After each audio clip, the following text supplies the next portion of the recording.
have Twitter open as well because that is important. It's very important. Yep. We can't. What would this podcast be without Twitter? Like, I don't think. Well, firstly, it wouldn't exist because we wouldn't know each other. But exactly. Like, what would we have to talk about if Twitter was not like the worst platform on the website on the face of the earth? Not a lot. I feel like we'd talk about honestly, we would end up talking sports, and I don't know shit about sports. We'd be like, hey, you see that? You see that game last night? And neither of us have seen the game. Were you there like I think it was yesterday or something when Brian and Doug were debating something about hockey, ice hockey, because New York, and I was like, this is the first time I've ever heard any of us talk about sports. And yeah, I assume that everybody who's into superheroes just hates is like me and is just so non-athletic. Not necessarily non-athletic, but it's just like, why would I watch sports when I can read a comic book about somebody that's like really cool, you know? Really sporty. Yeah, exactly. Or some stupid shit like that. Yeah. Sports are I followed the whatchamacallit, the FIFA World Cup in 2020 when that happened. I followed that relatively extensively, and then I planned on following like club football, and then I just never really did. Soccer or football. That's a sport I actually like. I've never watched it, but like I get it. You know, that's the one thing where I'm like, I get why people get this crazy just by like the structure of it, of like the really long waits between scores and stuff. But like American football, I played it too, and it's like the weirdest fucking sport. And I really am. It's like, same with baseball. Like it's just like I can't fathom watching it for that long. The energy is too specific. There's soccer, so start-stop. You There's require nothing, so much. Yeah. There's so much stamina that's required in soccer because you have to basically be a cross-country player mixed in with a basketball player. Yeah, like something's always happening, and that's why basketball is a cool. I dig. I've gone to basketball games and I get that as well, but it's like baseball. Like they're just standing around for like 6 hours total. And then something happens, and then you keep standing around. And then something happens, and then somebody gets hit in the face with a ball. There are going to be some random base. Are we recording? We're recording. Yes, we're recording. Hello, everybody. Welcome to to episode whatever of Fanboy Talk. This is February 17th. Where we shit talk baseball. People. Shit talk baseball. If you like baseball, go fuck yourself. Go fuck yourself. If you like baseball, good for you guys. No, go fuck yourself. There we go. That's the stance I'm taking. I love how usually I'm attacking everybody who likes the sport of baseball. I've given up on trying to be civil about it. It's like me with Spider-Man now. I've given up trying to be nice. There's no point. It's kind of funny how usually that's my take where I try to get people a rise out of people. And you're like, all right, okay. We're flipping the script today. I've got my burrito. I've got my Baja Blast. We're going crazy. And I have water for a change, which I usually don't have that. That's not a thing. Look at you staying hydrated. Yeah. There's this one, the Berenstein Bears, right? Those like little children's books as a kid. There's one where they're talking about junk food, right? And the kids eat a bunch of junk food and all the time, and the mom's like, no, you have to eat healthy food. And then the dad's like, yeah, listen to your mother. And the mother's like, no, you have to do it too. And so he takes the mom and the dad and the kids go out, and she has this like old fashioned like pump system in the backyard to like get water or something. Oh yeah. And he drinks soda all the time, right? And so he's like, what's this? What's this? And the mom's like, it's called water.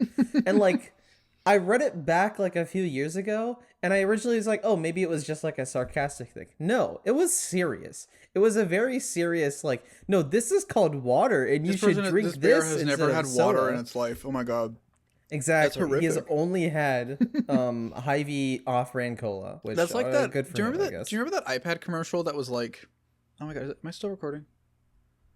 Oh my god, wait, I think my audio. No wait. Am I still recording? That's a really good question. Oh, I think my second display just froze. That's fun. No. Oh yeah, we're still recording. Okay, that's fine. I'd rather I'll just keep it on. We're keeping that in. Fuck it. We're keeping it in. Fuck it. We are. That's the kind of show we are. We are a natural podcast. Wait, what was I gonna fucking say? That's like that iPad commercial that was like, do you remember the like? It was like this girl and she had like the iPad and she had like the fucking the keyboard with it and she was out and like somebody was like, "Hey, you're gonna take your computer with you," and she was like, "Huh? What's a computer? This is an I," and it was like a genuine like, I don't know what a computer is. Like, what the fuck? It's like, I don't know. I guess advertising to kids, sure, but still, even then, it's just gonna age badly. Like, you know, what kid is buying an iPad? Parents buy the iPad for their kid. You know, exactly. Yeah, and it's not like she was like 15 too. She was like a student. She wasn't like a 4-year-old. A nerd. Yeah, she was a fucking loser nerd. Out on her iPad. Uses her iPad. I say as what just happened was because my iPad froze. iPad. Yeah. I get why iPads are popular. It was, to me, iPads are still like, I get they're popular and tablets are just like a huge thing now, but still they seem kind of fatty, you know? Like, I get it. People use it. It's useful. It's just a screen, no keyboard or nothing. To me, a laptop has just always been just a better use. That's fair. Especially, not that flip screen works on all laptops, but like if you need that, you can. Yeah, you know? I feel like you just. I like my iPad. I got my iPad for drawing, which like they have drawing tablets for laptops and PCs and stuff, but it's not nearly this. Like it's the ability to draw something and see it as you're drawing is really nice. Yeah. And for like, not like $2,000 and whatever. I got it for that, and I got it for reading comics, because like I started making the transition to digital books just to save space and a little bit of money and stuff.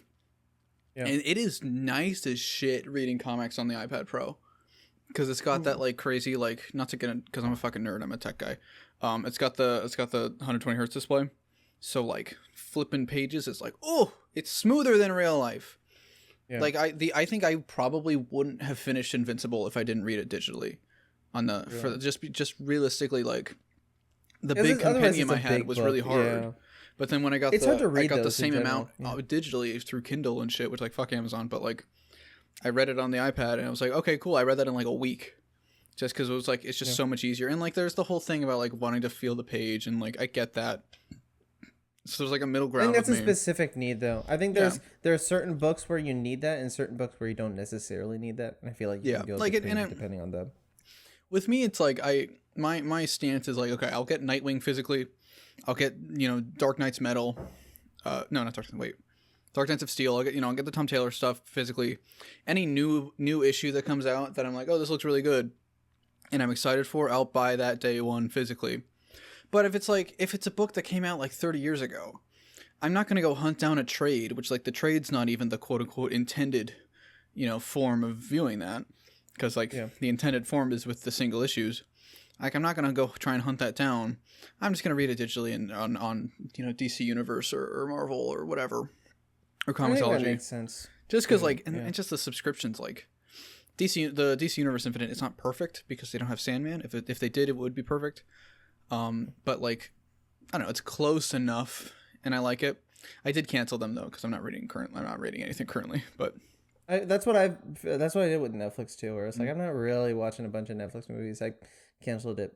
Like I've been on and off with Netflix, and now I just basically use my parents' Netflix. What about Red Notice, the Netflix original starring Dwayne Johnson, Gal Gadot, and yeah, sure. Go ahead. Yeah, go ahead. Yeah, go ahead. Go crazy. Do you want me to go first about this? You go first. I have a bit to talk about this. Okay, so I thought to myself, people are watching Last Night in Soho. People are watching Eternals again, which honestly, I've come to think about it. Eternals went from like a 2.5 to me to like almost like a 2. The more I think about it. Out of 5 or 10? Out of 5. Okay. Out of 5. I was gonna be like, whoa, 2.5 out of 10. That's crazy. No, not that bad. But I'm getting more and more mixed feelings about it. Yeah. However, all these movies that coming Christian's out, not here to defend it. That motherfucker. Christian's not here to defend him. Every tweet, I somehow find a way to just shit on Eternals now, and then at Hassan, and then get him pissed off. It's great. I think I need to watch it again or something. I just like. That's me too. I think I need to watch again and maybe I'm just gonna wait like a month or two until it comes. Yeah, on, my vibe is like the vibe I get like right now is like, it has the same energy as like Batman v Superman, where I'm just like, I get what you're trying to do. I really do. Yeah. But like the execution isn't really there for me. And and certain other aspects I'm just not into. And granted, Batman v Superman was more of an issue of the studio letting him do whatever the fuck he wanted, and full freedom and shit, which like that's a whole thing. But this gives more vibe of like Marvel kind of wanted it to be a certain way too. I feel like this is also kind of a mix of both. The bit, not that Chloe Zhao didn't do a good job, because she did, I think, the best job that she could, and she did it in a way that was true to what she wanted to do. But I feel like there are parts of it where I'm like, you don't need to tell this grand of a story, you know? And I feel like a lot of those were just her narrative decisions, and that's fine. I wonder if but I just feel like maybe there was a fear of only being able to do one movie.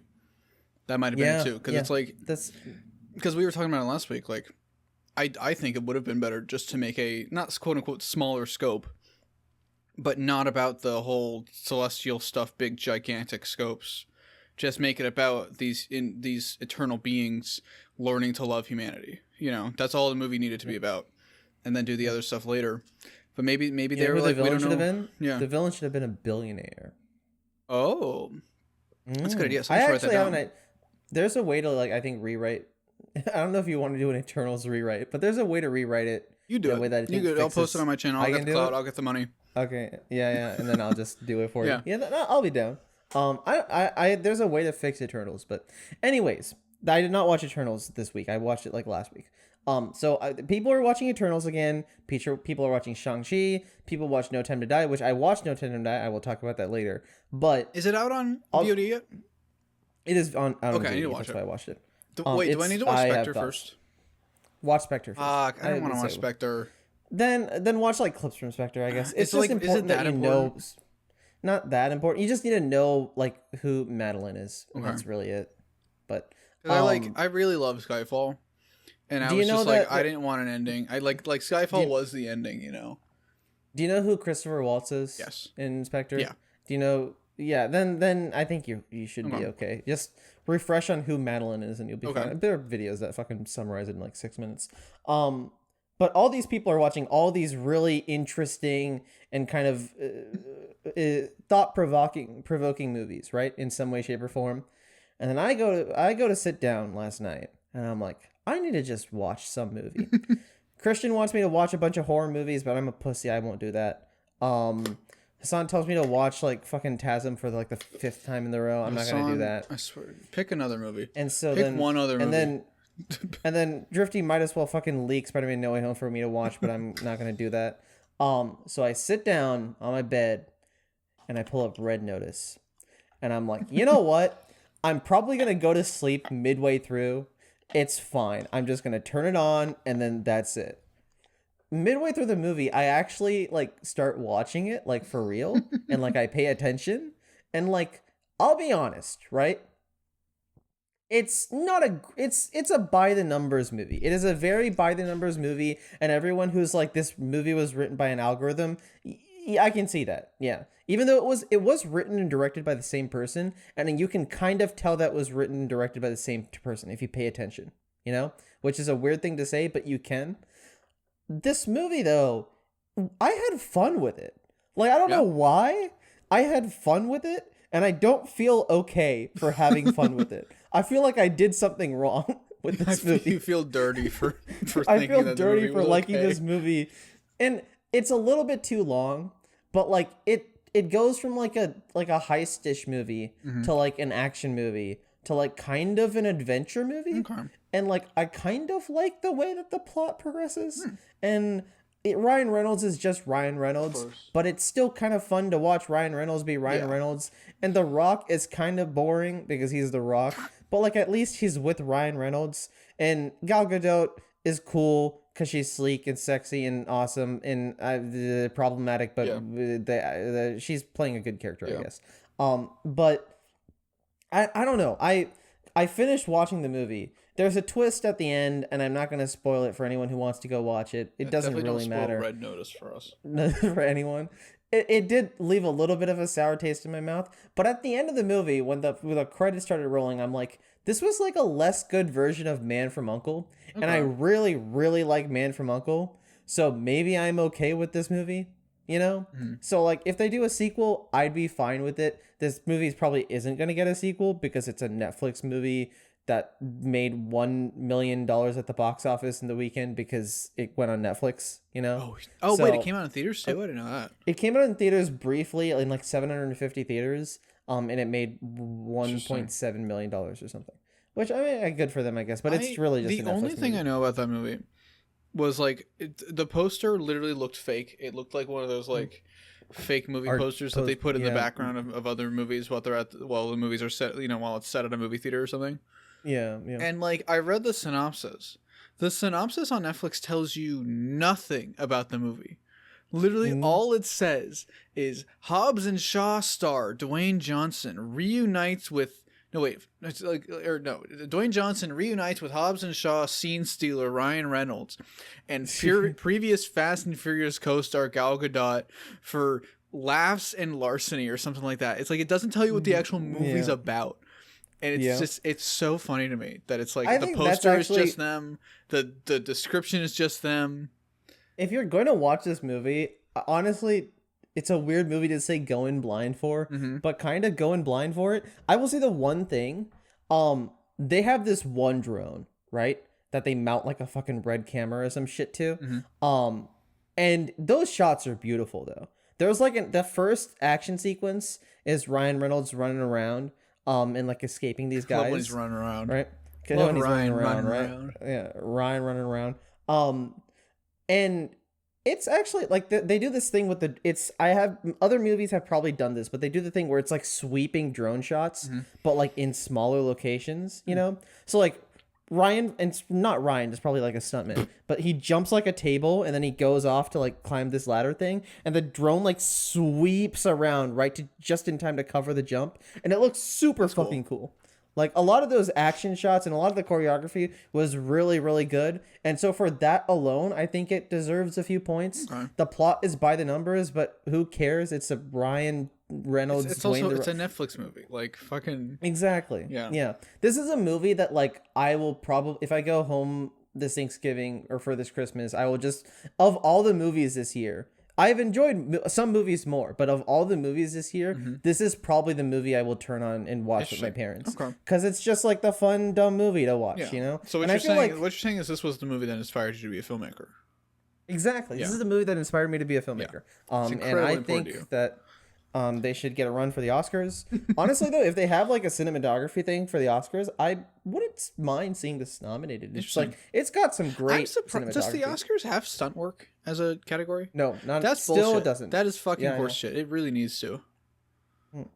And although I guess you could argue that might lead to like directors and studios wanting to push like more dangerous stunts and leading to more people getting hurt.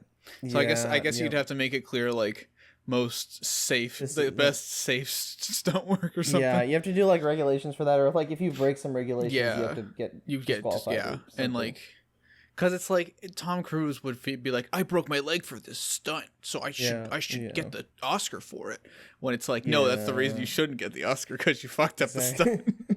Like cool, good job, like, good job that you kept running. I'm proud of you. It should be based on like actual things that happened within the movie. Yeah, I mean, the shot of him breaking his leg is technically in the movie. My thing was like it's really cool that they did that and stuff. It is very impressive, and it's always impressive when actors do their own stunts and stuff. It is in my favorite movie of all time. So be careful. No. It's not an issue with that, but it's like Danny Trejo once said this, and like I never got it out of my head. Like actors that do their own stunts are kind of assholes, because it's like unless if they are trained specifically, and I'm sure Tom Cruise has done specific training and stuff, or the movie is built around that. I feel like like the movie, that's the purpose of the movie, is for them to do those stunts. I guess he was basically saying like your job as an actor, you act, right? And the movie is, if Tom Cruise like broke both of his legs that day, he would cost people their jobs, you know, for however long it took to recover and shit. And it's just like, some people can pull it off and some people are properly like, you know, and it's a communication thing with the director. But a lot of times it comes across as like, I want to be a big macho man, do my own stunts, and potentially risk the job. Because it's like, it's not just your own safety you're risking, it's the jobs, and it's the whole production. You know, it's the thing of Tom Cruise screaming at all the people because of COVID, which is you know? ironic. It's like that, but on him. Yeah. And it's like it's not yeah. Tom Cruise specifically. It's on kind of all these action stars that are like, I do my own stunts. It's like, and especially like with Tom Cruise, the older he gets, the more he's risking like falling off of that plane and dying on the set of Mission Impossible 9 or 10 or whatever fucking numbers are on. I do heavily believe that 7 and 8 are going to be his last. I think they should. Because they filmed them both at the same time, and it seems like it's going to be that Infinity War Endgame kind of situation. Of like, and that would be two-parter. Yeah, give him a little last hoorah, and keep him on as like a producer, or like even fucking replace like the Alec Baldwin character with him. That could be interesting. Yeah, that's a whole conversation I don't really want to have on this. Yeah. With Alec Baldwin. Yeah. I had that conversation with my parents yesterday because they visited. Oh, that was not fun. Yeah. But Red Notice. I watched Red Notice. Love Red Notice. Yeah, we love. Yes, it was honestly. It was. I would if you watch it when you have nothing else to do. Okay. Don't go out of your way to watch it, but watch it when you have nothing else to do. Because I want to know. No one else has watched this movie because no one else cares about this movie. So I want to know if This is gonna be my favorite movie of the year. I'm gonna like sing its praises in every single video. This movie should have been more like Red Notice, man. I did say I had a much more fun time with this movie than a lot of other movies this year. So I technically I did. So have you seen? It's not good. Have you seen the Edgar Wright one yet? I still need to see it. No, I have not. I want to see it soon, hopefully. Same with French Dispatch. I am making plans with friends though to see No Way Home opening weekend. Hopefully. Yeah, I was planning. Like I was trying to figure that out today. They gotta sell tickets soon, man. It's a month away. I'll bet you. I mean, the trailer just breaking news. The trailer got confirmed for Tuesday. Yeah. We'll talk about that later too. Yeah, but, what's there to talk about? The trailer is coming.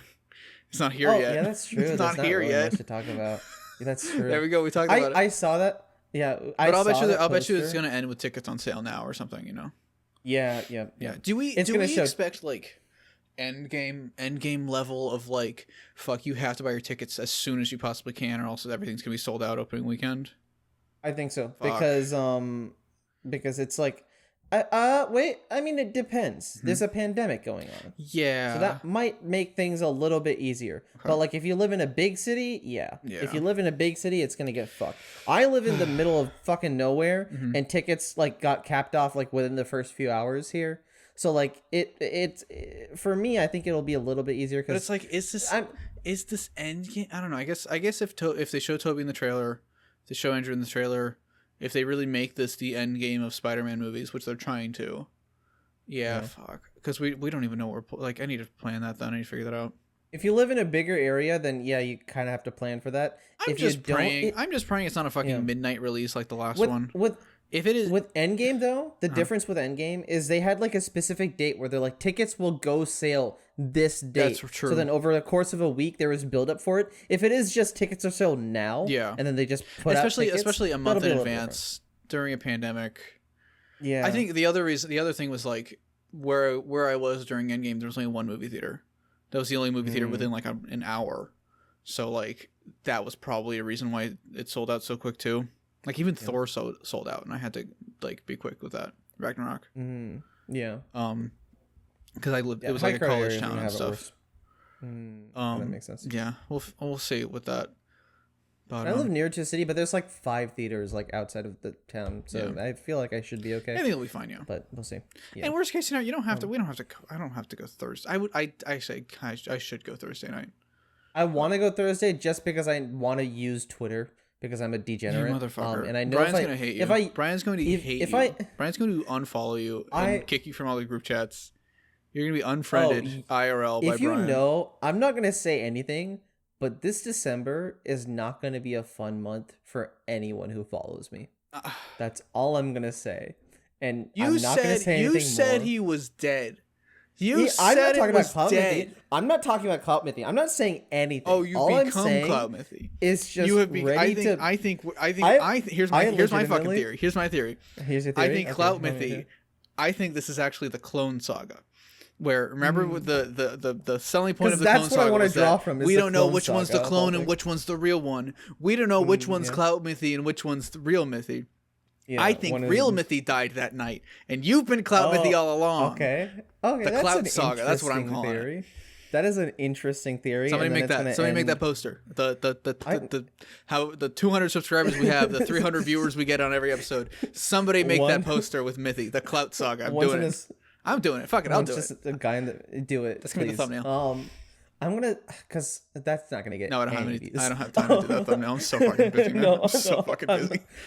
I'm trying to. No, here's what I was legitimately thinking about because my Twitter is like Mithi with like fucking 10 eyes. Yeah, just change it to Clout Mithi. Honestly, that'd be kind of funny. I was thinking about changing it to Clout It's more memorable because I also don't know how many eyes you have, and you don't even know how many eyes you have. I think it's 10. I think 10 it total is 10. or 11 total. No, I think it's 10 total. Like it's okay. So it's eye and then 10. 9 eyes. Yes, okay. I think so. I think that's right too. Yeah, but I don't fucking know. It's my Twitter. Just you could so is all film caffeine taken, like film _ caffeine? And I used to have caffeine film. Someone else took film caffeine. I used to have caffeine film. You could do like caffeinated film. You could there's something. I tried doing something like that, but then I was like, if I'm gonna have it, if I'm gonna have an I just want it to be either Mithi or film caffeine, and someone else has Mithi, and I want that person's so bad. Yeah. So it's like if I'll find out something. I'll steal it. I'll steal all your options and make separate accounts and make you pay. Once I become a big director, I can buy their Twitter account. Yeah, and that's the thing that people do, right? Yeah. Buy Twitter accounts. I think that but yeah. Yeah. All right. What else did we do? Did you do anything else this week? I did some other stuff. I watched No Time to Die. Yeah. I said that. No Time to Die. This is a weird way to put it, but considering one is my favorite movie of all time. After watching No Time to Die, I had the same ethereal feeling I had after watching Mission Impossible Fallout. Fuck, I should watch it, dang. It is a good, really, really good movie. That's good to hear. Is it on my top 10 list? I don't know. Mm-hmm. But the more I think about it, the more I like it. And the more it gets closer to that. I do have qualms with the movie. I don't think it's a perfect movie. And there's stuff that happens in the second and third act that I'm like, eh. But I think No Time to Die perfectly takes the style of what works in like Casino Royale. Okay. With some of the charisma of Skyfall, with the emotional core of Spectre, and then it just like neatly ties up a lot of that stuff together in a way that's satisfying. Okay. You know? And I feel like that's the best way I think I can describe it, which is good for a finale. You know, it's not going for some crazy story like Spectre kind of did. It's going for a story that works for Bond, and then executing it really well. This is Craig's last one, right? This is Craig's last one, yes. Right. And it feels very much like Craig's last one, the way that they conduct this movie too. And I think the director, Cary Fukunaga, I don't know how to pronounce his last name, did a really, really good job. I really want to see him do more big action blockbusters. He feels like the next like McQuarrie after McQuarrie kind of moves on to other projects too. So who's have we ever talked about who's your pick for Bond after Craig? I don't know. I mean, Henry Cavill's basic. He would be good in the role, but he is basic.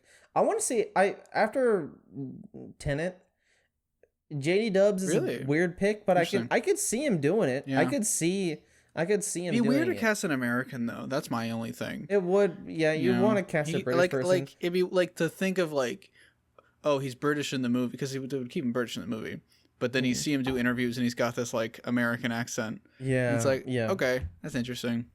That'd be a little bit. But no, he's not. I need to see Tenet because like I only know him from BlacKkKlansman, but he was really good in that. I mean, Pattinson does a pretty good like Bond-esque person, like a sleeky, like kind of loosey goosey Bond in Tenet. I want to say. Okay. And I feel like that would be interesting. I don't know.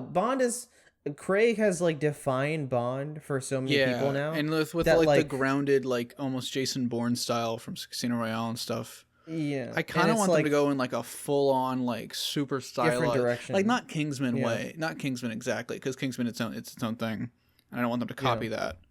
But like something similar could be fun of like crazy zoom, like not a Tarantino style, but like. You know, like a Guy Ritchie, Guy Ritchie, or like James Gunn's James Bond. You know, that's the only reason I keep thinking Henry Cavill is because with Man from U.N.C.L.E., he's literally just James Bond in that movie, but American. And it's perfect, and I love it, and I feel like if they're not going to do another Man from U.N.C.L.E. sequel, I just it'd be cool. And we love to see Henry Cavill get roles because he's bigger great. roles. He's like the best. This. Yeah, exactly. Yeah, my pick has been Idris Elba. I've always been pushing for because and also because it'd be cool to have like an older James Bond. You know, Yeah, that'd be kind of rad.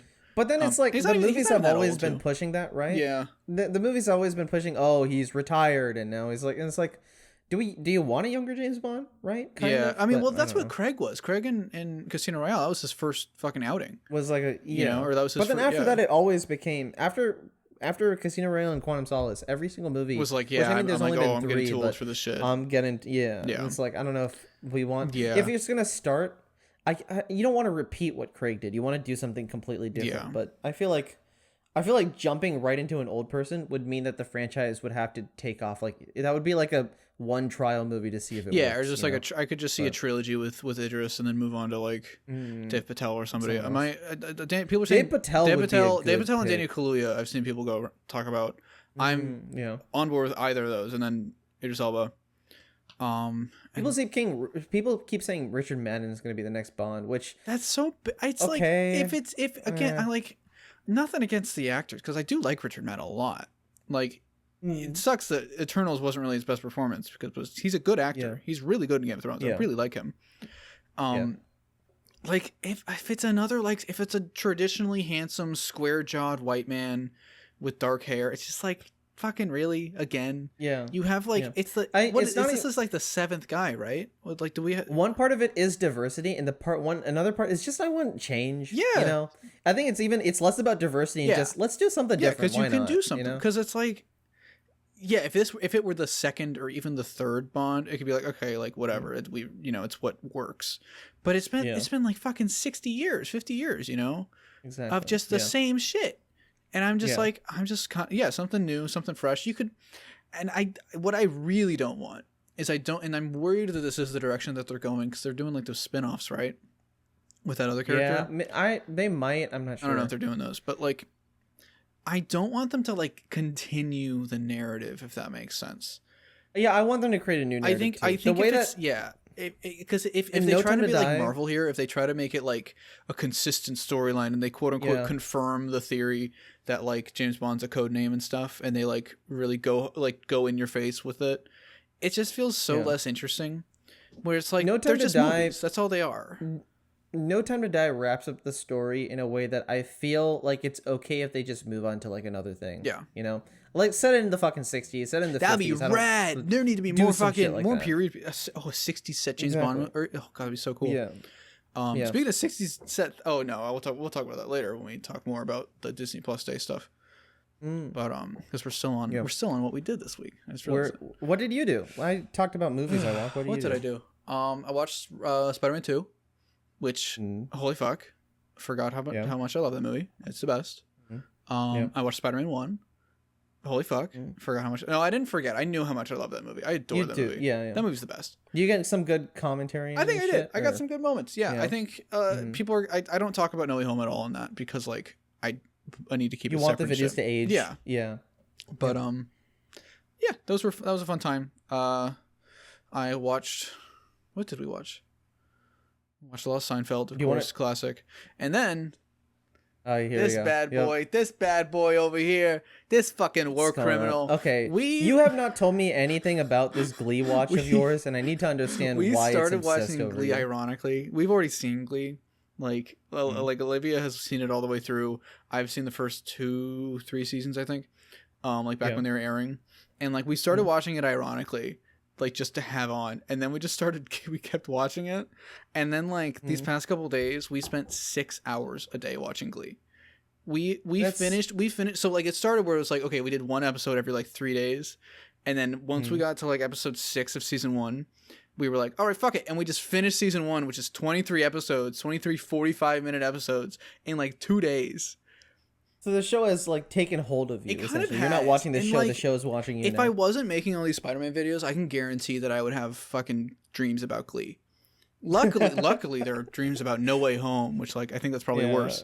That's worse. That's worse. But it's like I don't know. It is like I don't want to say it's a good show Does it? No, it is a good show. Actually, it is. It does a lot of stuff that's very impressive. It is a sensational show. It's very sensational, and there's a lot of stuff that's like, oh wow, I'm surprised that they handled that topic. They like talked about slurs, and they I'm surprised that they said the slurs. That's a whole other thing. They said the F slur a lot, like that's lot. Strange. And I'm surprised that Fox let them say. I guess it's Fox. That might be why. But like, I'm surprised they were allowed to say that on network TV. But that was like there's a lot of like genuinely good emotional scenes in the show. The music is very cringy a lot of the time, but then sometimes it's very fun, and then sometimes it's like so hilariously bad that I love it. Like this fucking guy Will Schuester, whenever he raps, it's the worst thing in the world, and I love it. It's so fucking. He raps like he did season 1. He does "Bust a Move" by Young MC. He does "Gold Digger." He does he does a lot of songs that have the N-word in them prominently. Does he say them? No, he doesn't. Thank fucking God. Okay. But he censors himself in a very awkward way. And then he did Ice Ice Baby, which, you know, that's a white man's song. And they did the Thong Song by Cisco. Best song in the world right there.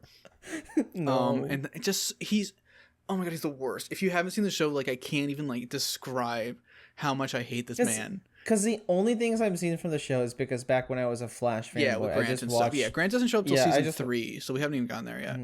Fucking Darren Criss hasn't even showed up. He's the season 2 guy. Really? I thought he was like one of the main. He becomes a main and with season 2, but season 1's all about like Finn and Rachel and stuff. And Will. Is it Chris Colfer, the guy who writes the books now? Is he like the main character in the show, right? Or is that a different? Chris Colfer. He's the actor, not the character. I don't. Is he playing? I just know he writes books now, and my sister has he plays Kurt. Yeah, I don't know if he's a main character. I think he becomes a main character later on. I didn't watch that far. He's a solid supporting character, and his role has grown because he's the only gay character in the show so far in season 1. Like he's the only one, so he's the only one that can actually like do like they can actually say stuff about things. Yeah, but it's mainly this guy, and it's Rachel, and it's Finn, and Rachel's the worst, and we love to see it.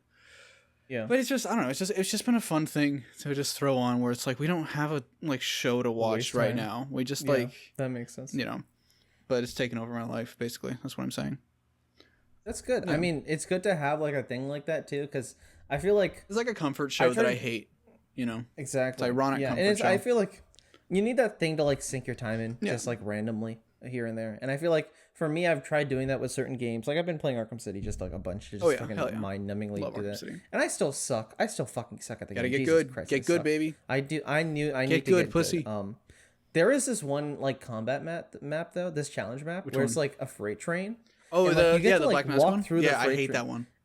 I like. It's like a 2D. It's like 2D. Yeah, right? No, so I like it. Yeah. I like it for what it is, but then because have to get a perfect combo in every round because I can, and I usually do. The way that it like I can't see anybody, you know, so I just have to trust that nobody has a fucking like taser out while I go in, you know. That's true. Yeah, I just think it's fun. No, it's really cool. Visually, it's fucking awesome.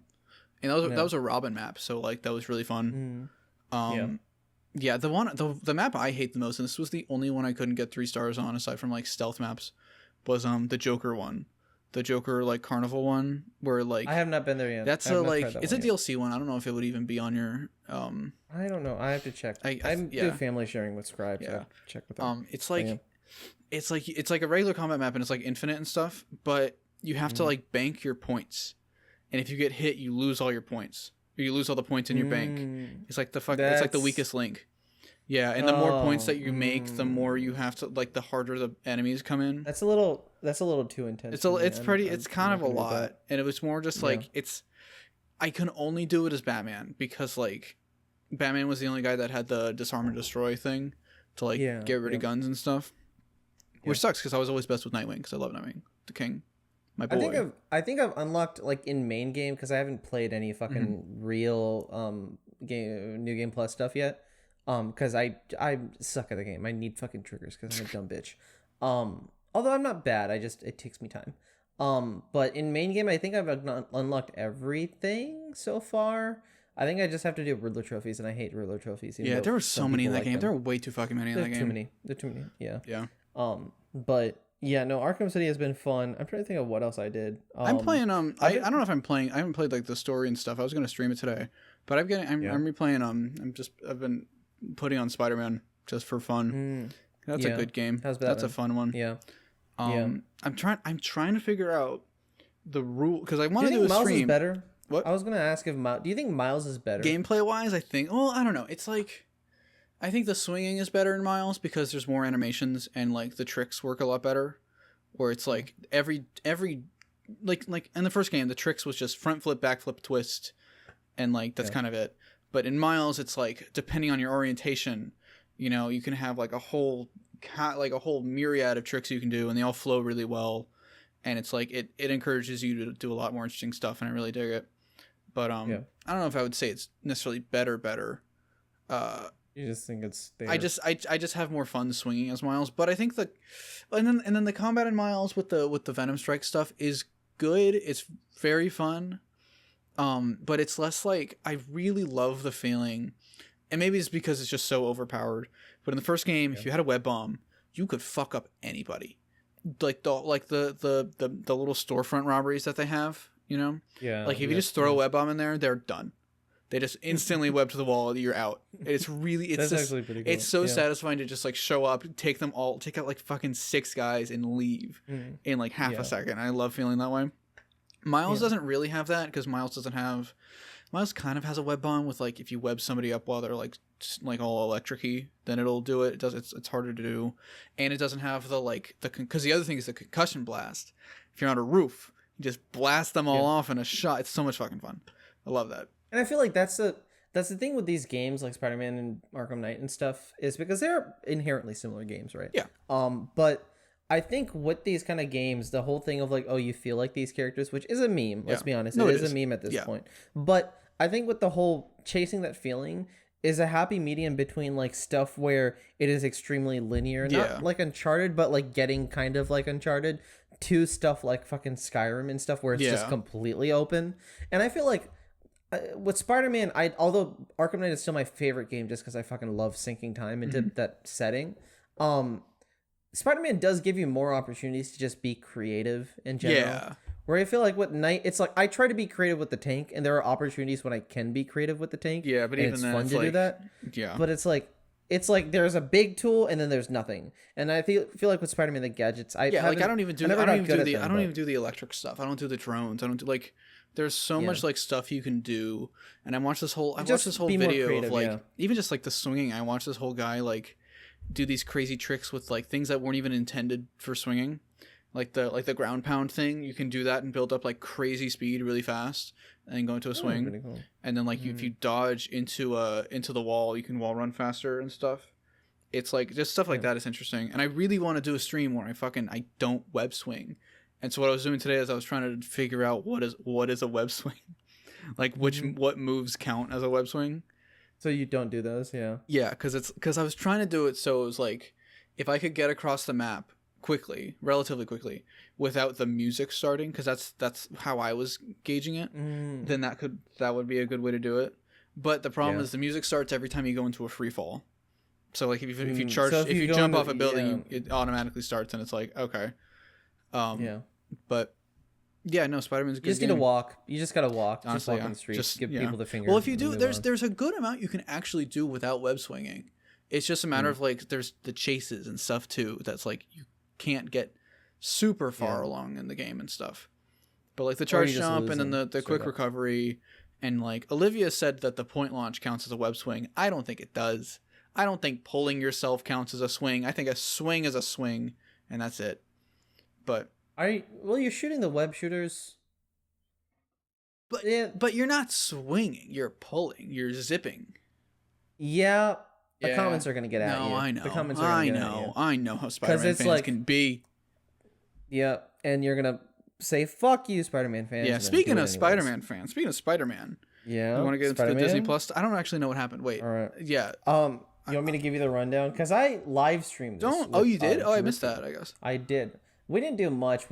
It was kind of boring because it was a lot of Twitter shit, and then there was like the 14-minute thing on Disney Plus. Yeah, can I just say really quick? I hated this. I hated this format of announcing things. I thought it was the stupidest fucking thing in the world. I thought DC fandom was bad. This is fandom so much at least like gave the opportunity, because it's like fandom was annoying for things, and like there was like space between like, but like at least there was space between announcements, and like they gave the creators like a good opportunity to talk about it for most of the time. Exactly. Like and like I guess they weren't new things, so that would be why. But like things felt like there was weight to each announcement, where this was a fucking Twitter thread. Not even individual tweets. Not even individual. Like I couldn't even see the replies because it was all just one big long thread. It's just Twitter tweets, thread is great, just though. a like thread with quote tweets. That's it. Of logos. That's all fucking is. It's just a bunch of logos. It's funny because the first thing is like, it wouldn't be Disney Plus. Follow this thread for exciting thing. First one, The Rock and Emily Blunt. Oh my god! Just first off, the Jungle Cruise sequel. No, I think it's they just kick off the event. Oh, and that's weird. it, and then they move on, which is funny because like, is it even an event? It's just a Twitter thread. It's not. It's just really a Twitter thread. It's not even a live stream. It's not even a video. There is video stuff on Disney Plus, and that's it. Oh, okay. You know, it's like, and that's weird. But going through the list of stuff, first off, Ice Age is back. They're gonna do a Adventures of Buck Wild thing with Ice Age, which everyone cares about. I'll be honest. Wait, who's Buck Wild? Wait, who is Buck Wild? Simon Pegg, the guy with the eye patch. He's like, wait, what movie was he? He's in Ice Age 3, Down at the Dinosaurs. When you go, underneath the thing, and the dinosaurs alive. I guess I never saw that one. It's good. It's good. The only reason I love it is because it's the one I barely ever got to watch as a kid. I watched Ice Age 1. 1 and 2. Ice Age 2 was my favorite movie as a kid. I fucking love that thing. Yeah. I watched Ice Age 1 a lot. I watched Ice Age 2 fucking so many times on repeat. Banger. Ice Age 3, I watched once because our neighbor had it. And ever since then, I've always wanted to watch it again and again because I really liked it. And then I never got to. Ice Age 4 is really fucking stupid. Ice Age 5 is even worse. I can't believe they went those to, are my they Ice went Age to takes. 5? I think they went to 6. They went to 6? I'm not even sure. I think so. No I'm not fucking 100% way. No sure. fucking Maybe way. they went to 5. Well, that's fun. Maybe. We'd love to see it. Yeah. Good for them keeping revitalizing this franchise. I'm gonna pull up the thread too, and I'll look at it. Yeah, I'm looking through it. Andy Samberg and John Mulaney are playing Chip and Dale in a Rescue Rangers. That's good casting thing. Which is Andy Samberg and John Mulaney. They don't really have like history or chemistry together that I've seen. SNL. They worked on SNL together. They at the same time? I guess performing. so. I figured like they. I don't know. I've just never seen them interact. So they're definitely they've never interacted. I think so. Like John Mulaney, Bill Hader, Fred Armisen, Andy Samberg, Will Forte. Like those guys are kind of, and Seth Meyers are like kind of in their own thing. Of like, I don't know if they're all like close friends, but no.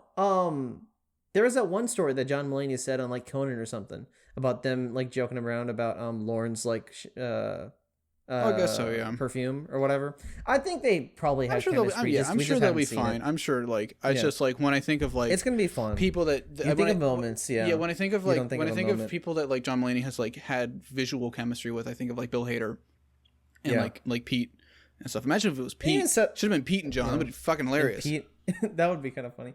I would say even Seth Meyers, but I think Seth Meyers he's a fucking talk show host. That's busy as hell. Yeah, I am not. Oh my god, I am not going through this whole thread. Can we not go? We're not going through this whole thread. Give that to me. We're not going. We're not doing this. They're making a Hocus Pocus sequel. They're making a Hocus Pocus sequel. That might be interesting. Hocus Pocus is a thing. I never got into Hocus Pocus. I see it all the time at the fucking things. Not my thing. It's weird. Will Smith's doing an Earth show. This is the big reveal. Sneakerella, an original movie premiering February 18th. It's so, we watched this trailer on stream and it's so funny and it's so stupid. It looks so fucking stupid. I saw that one. It's so stupid. The poster looks so funny. The High School Musical stuff. I bet people watch that. No, that's actually a good show, and Olivia was actually excited about it. The thing I don't. Okay. I haven't seen season 2 and shit. I haven't even finished season 1. I thought season 1 was funny and fun because it was a show about them doing a musical about the movie. That was the whole point, right? That's why that's the title. But then season 2, they're like, okay, our next musical is Beauty and the Beast. It's not even a fucking High School Musical. Yeah, and then this one's Frozen, and it's like, what? I don't get it. I thought the whole point of that? I don't know. You have 3 movies for a reason.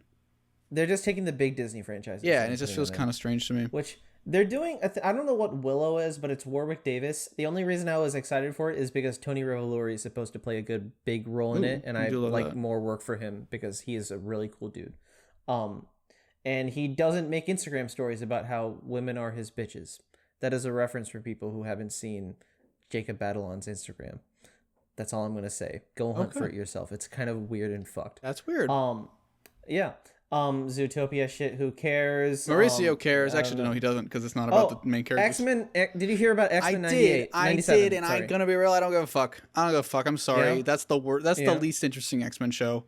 People. The only reason that was like trending was people like, oh, this means that the X-Men Evolution could come back, and that means that EMH could come back, and that means that Spike Spidey would come back, and I'm like.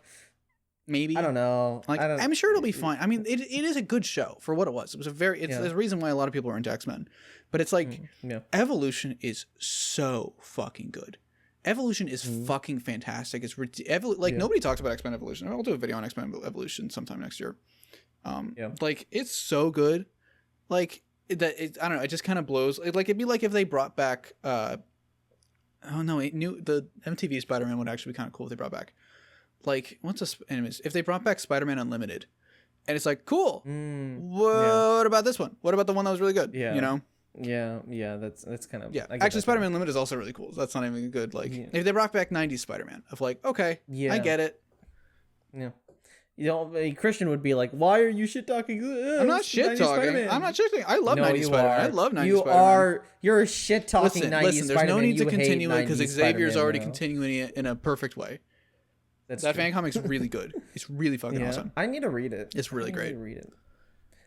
Here, I'm looking at Marvel shit. Moon Knight trailer. Okay, Moon Knight. He's British. He's British. That's all I gotta say. It looks cool. It looks cool. It looks Daredevil-ish. It looks cool. It's like the best looking thing from this, I guess. I'm at this point where every Disney Plus show that I think to myself, "Ooh, I'm excited for it," has been terrible. You know? Yeah. So I've just decided, not even terrible, has just been not good for me. So I'm just not going to get excited for anything. You know how you said you were excited for What If? Yeah. That's how I am for Hawkeye. And I still have hope because the one take scene that they showed like in Disney Plus, it's a one take scene. It looks really, really cool. That's cool. But my fear is like, what if that's the only sequence like that? Yeah. In the also, show? Hawkeye. Also, the fact that they're not paying the artist is such horseshit. That's fucked. That's such very horseshit. Fucked. It's awful. Yeah. I just hope the show's good. But oh no, I guess that's later on. Never mind. Yeah. She-Hulk. New logo looks like ass. Sucks. It looks sucks. Awful. They say it's supposed to look like Law and Order. I don't give a fuck. It looks stupid. Just put the city in the background with the old logo. Yeah. Why do you have to change the logo to this fucking? It looks like those are her pronouns. Yeah, I know. I saw that joke on Twitter. That was funny. It's so fucking. I saw the trailer. It's just so. The trailer looked. Oh, there was a trailer. I didn't see that. There was like a trailer. It like showed a shot of her ass, and then everyone was like, "Oh my god, great!" Is she like? She's so thick. Okay, is she like big? She's like muscular. Or is she regular? She's not huge. Okay, that's nice. She's kind of regular. Because I know a lot of I'm not a huge She-Hulk fan, but I know a lot of She-Hulk fans don't like when she's just girl Hulk. You know, because like because that's what they did in the new Avengers, right? Yeah, and like I know a lot of people weren't into that. Yeah, I think they're keeping her kind of slim. Mark Ruffalo's in this show, and he seems to be like a big part of the show. Yeah, that's interesting. That's fine. I guess that's cool. Miss Marvel, it's like a couple of shots of Miss Marvel. Yeah, it looks like what you would expect. Oh, you should. It doesn't look. Screen share the thread. Oh, okay. Yeah, I don't record that. I'm pulling it on my. Here, I'll screen share that. I'll screen share the thread. Okay, you screen share. Yeah. You do it. Yeah. Sure. There we go. Yes. Get those messages out of there. Okay, so Ms. Marvel, I have lost all hype for this. Yeah, this was the other one. It was What If in this show. It was like, oh, I'm so excited for this, and now this show looks like doo-doo because of the fucking power stuff. What if season 2? Also. Please be good. Hope it's better. Who knows? There's an interesting theory that this is actually Daredevil. I don't know. I don't think so. Maybe. I don't know. It's weird because Echo is such a big Daredevil character, I guess, that they're like, oh, they're going to reveal that it's secretly Daredevil. Interesting. But like, I don't know. Maybe they're. I don't. It is weird that they would greenlight. It is weird that they would greenlight a show about a character who hasn't even debuted yet. But they do. that sometimes. I would rather them do that than feel the need to like introduce every character before they get a property. You know, Yeah. Yep. like that's always been the most annoying thing about Marvel stuff is the expectation that like somebody needs to be set up before they can have a story told about them. Exactly. Yeah, exactly. But then might as well just do it. Yeah, this is the big here's thing. The big this one. was the only thing I actually saw. Here's the big one. Let's go. Let's talk about this. What do you think? So, if anybody's audio listeners, we're talking about Spider-Man freshman year, by the way. Oh yeah, that's right. Audio listeners. So they announced that they're going to do an animated series called Spider-Man Freshman Year, basically like the origin of MCU Spider-Man, right? Animated 2D style. And they gave a little art tease, and it's like it's 2D style. Yeah. It's the guy who is the showrunner for it has done like a lot of kind of Netflix kiddie shows, and that's fine. You know, yeah, I think that's not like okay. indicative of what the quality will be. I'm getting my take. This is cool. This is a cool idea, you know. You were saying it like it's cool to have another Spider-Man animated show. We'd love to see it. I think we just need another Spider-Man show. We always need one. But I'm just like, what is the purpose? Like, okay, if he's not in the homemade suit in the show, fucking worthless. It'll be a worthless piece of trash. Just kidding. But like the homemade suit is what is interesting. What really is pulling me into this, which like feels so surface level, but I really like the homemade suit. And like, there's a lot of interesting stuff they could do, and maybe this will feel the most Spider-Man-y of all the MCU Spider-Man stuff because he won't be connected to Avengers stuff. But then at the same time, it's like, are they gonna introduce supervillains? Is like are they gonna do? Because they can't do obviously they can't do Vulture and Mysterio, and like I think Scorpion. I want them to do the Enforcers. I feel like it'd be easy to just and it'd be interesting to do like but... that sort of thing. But it's like for a whole show of that. You know, how do you like build up a scope and stuff? And then it's like, okay, by Homecoming, he's already fought a bunch of supervillain type people. Yeah. So then it's weird for that escalation to happen. And that's also, okay, I have two hot takes about this. I thought we liked MCU Spider-Man because we didn't see his origin. I thought that was like the big thing that everyone is excited because everybody's like, oh my God, we get to see it. And it's like, that's not the thing. I'm sorry, I bumped my mic. Like, that's not the thing I was really like clamoring for, you know, looking for, and it's like it depends what it means. Also, he's a freshman. That's weird. He's a freshman. That's a little because weird. he's a sophomore in Homecoming. Yeah, no, I know that. But how long was he Spider-Man for? Because he only had the. I thought it was 6 months. I think this is like middle. I think this it's 6 months, but then 2 months happens, and then Homecoming happens. So it's like 8 months, I think, from the start of Civil War. That gives him a lot of time as Spider-Man. No, from the start. I assumed before Civil War. He was only Spider-Man for 3 months max. No. He was Spider-Man for, and I've had his powers for 6 months, which means he's at least been Spider-Man for 5 months, and then 2 months happened, and I think the beginning of Homecoming and like the duration of Homecoming happens when he has at least 7 years of experience, probably, which means that not 7 years, Jesus, 7 months, 7 years, Spider-Man 7 PS4, months baby. we wish, yeah. 7 months of experience. So I think what this show will be somewhat an origin show. I think the show is going to be? What if he doesn't? This is going to be a high school show. What if he doesn't get bit by the spider till the mid-season or something? That'd be kind of rad. I think the show is going to be, because it's a kiddie show, right? Yeah. I think it's going to be like a high school show. Like, he goes to high school and he's friends with Ned, and then he's also kind of in this math club, and then he meets some people in high school. Yeah, and then he gets bit by the spider, and like maybe towards the end. And like the Spider-Man something. stuff is like, maybe the Spider-Man stuff is almost secondary. And that would that would be really interesting. I've always kind of wanted that. I've always wanted this is low key why I like Smallville, because Smallville was fucking Degrassi with hints of Superman. I think Degrassi with little hints of Spider-Man would be really cool. My only thing, though, and I tweeted this, I'm really fucking sick of High School Spider-Man. Like, come on. You know, I get it because it's the MCU, and I didn't realize it was the MCU at first because the logo is not the MCU logo, aside from the Marvel Studios thing. Like, it doesn't fit the other movies and stuff. Yeah. But I'm just when this was first revealed, you know what I thought when this was first revealed? Because I didn't see the animated original series. I was like, is this what they're doing after No Way Home? What? He's a freshman. What? Why did they reveal this here? Yeah. Why did they reveal this here? And then I found out. I'm just like, you have Miles. Miles exists for. You could just do this with Miles. Again, it's the MCU, so it's like I get it. It didn't have to be the MCU.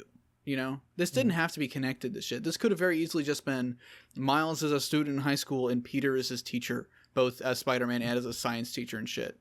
You know? Yeah. And like maybe that's just because that's the show I've wanted, but it's like that feels like a perfect show. You know? And it feels that would be really fresh and interesting. Where this is just like I'm just like, okay, we've had three three animated Spider-Man shows in high school in a row.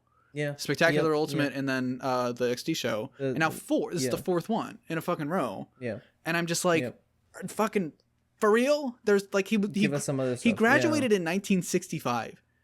Yeah. You know, he was in high school for 2 years. And this show is supposed to be a take that brings him back to his original comic roots. And that could be interesting. And the art looks maybe Ditko-y. It looks a little Ditko-y, yeah. That's interesting. It's cool. But I'm just like, and I tweeted this too, like, I'm at this point where like, I don't give a fuck about a high school Peter Parker unless if it's set in the 1960s.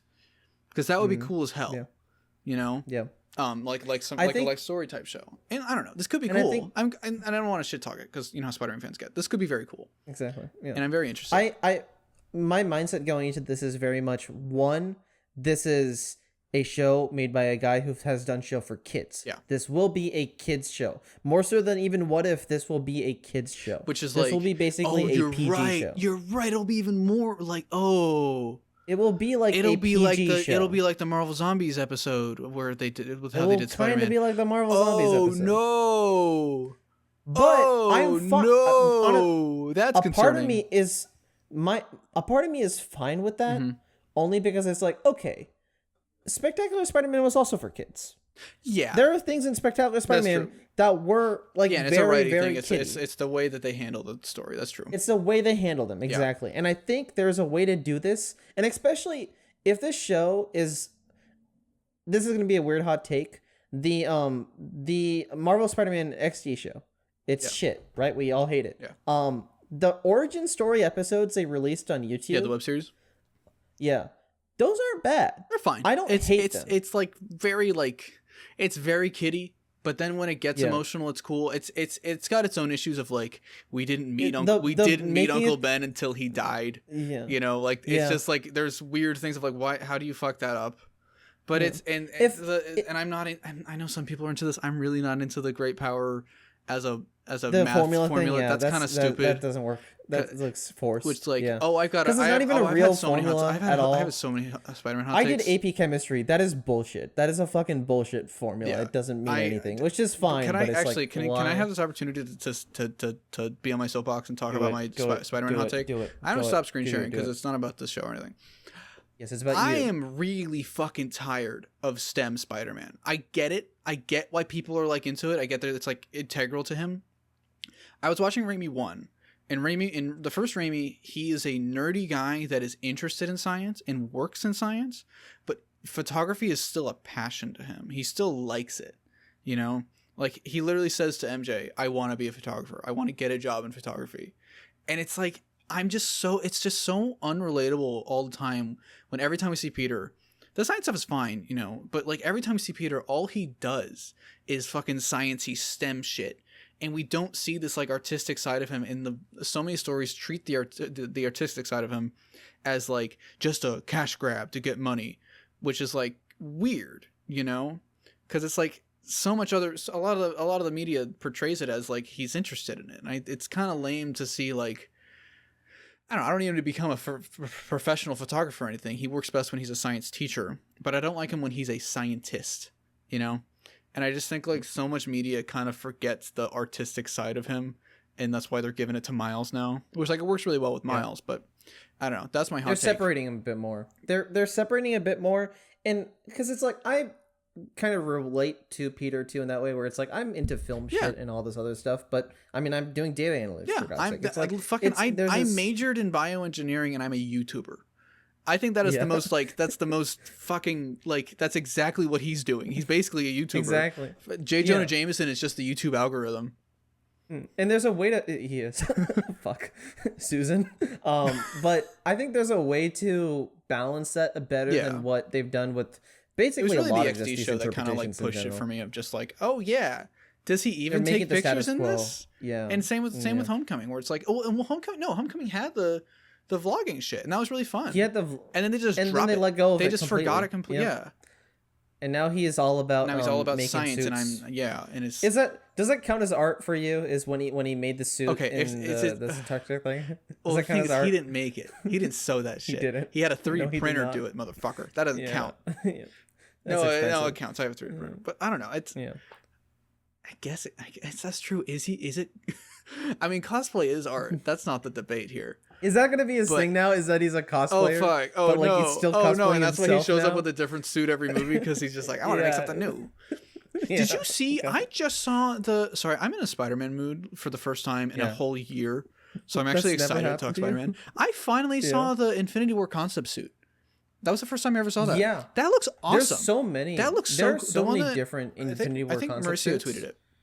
Oh, the good one. The good like one. The yeah, sleek, it was like it's the black outlines the blue, and like I don't love the gloves, but like whatever. Yeah. Oh, we forgot to talk about Avengers Spider-Man. That was the other thing. Oh yeah, I completely forgot about that. Honestly, that suit sucks. I'm just gonna say that suit sucks.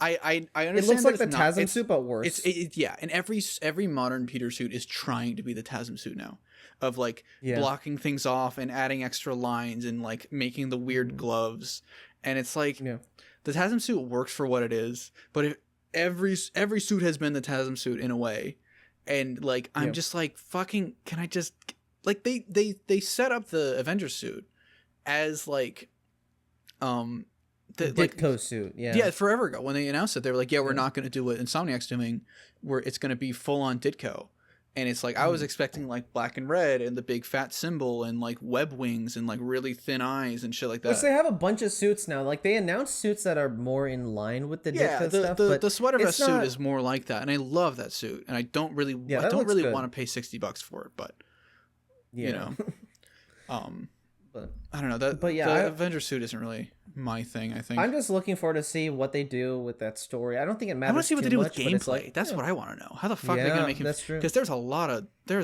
pressure. That trailer. On that. The trailer when they showed him. There was like a little trailer of him like moving Why do you around never? You gotta send me this shit. You don't. This is your job. I thought you see them. I forget that you mute Spider-Man on Twitter.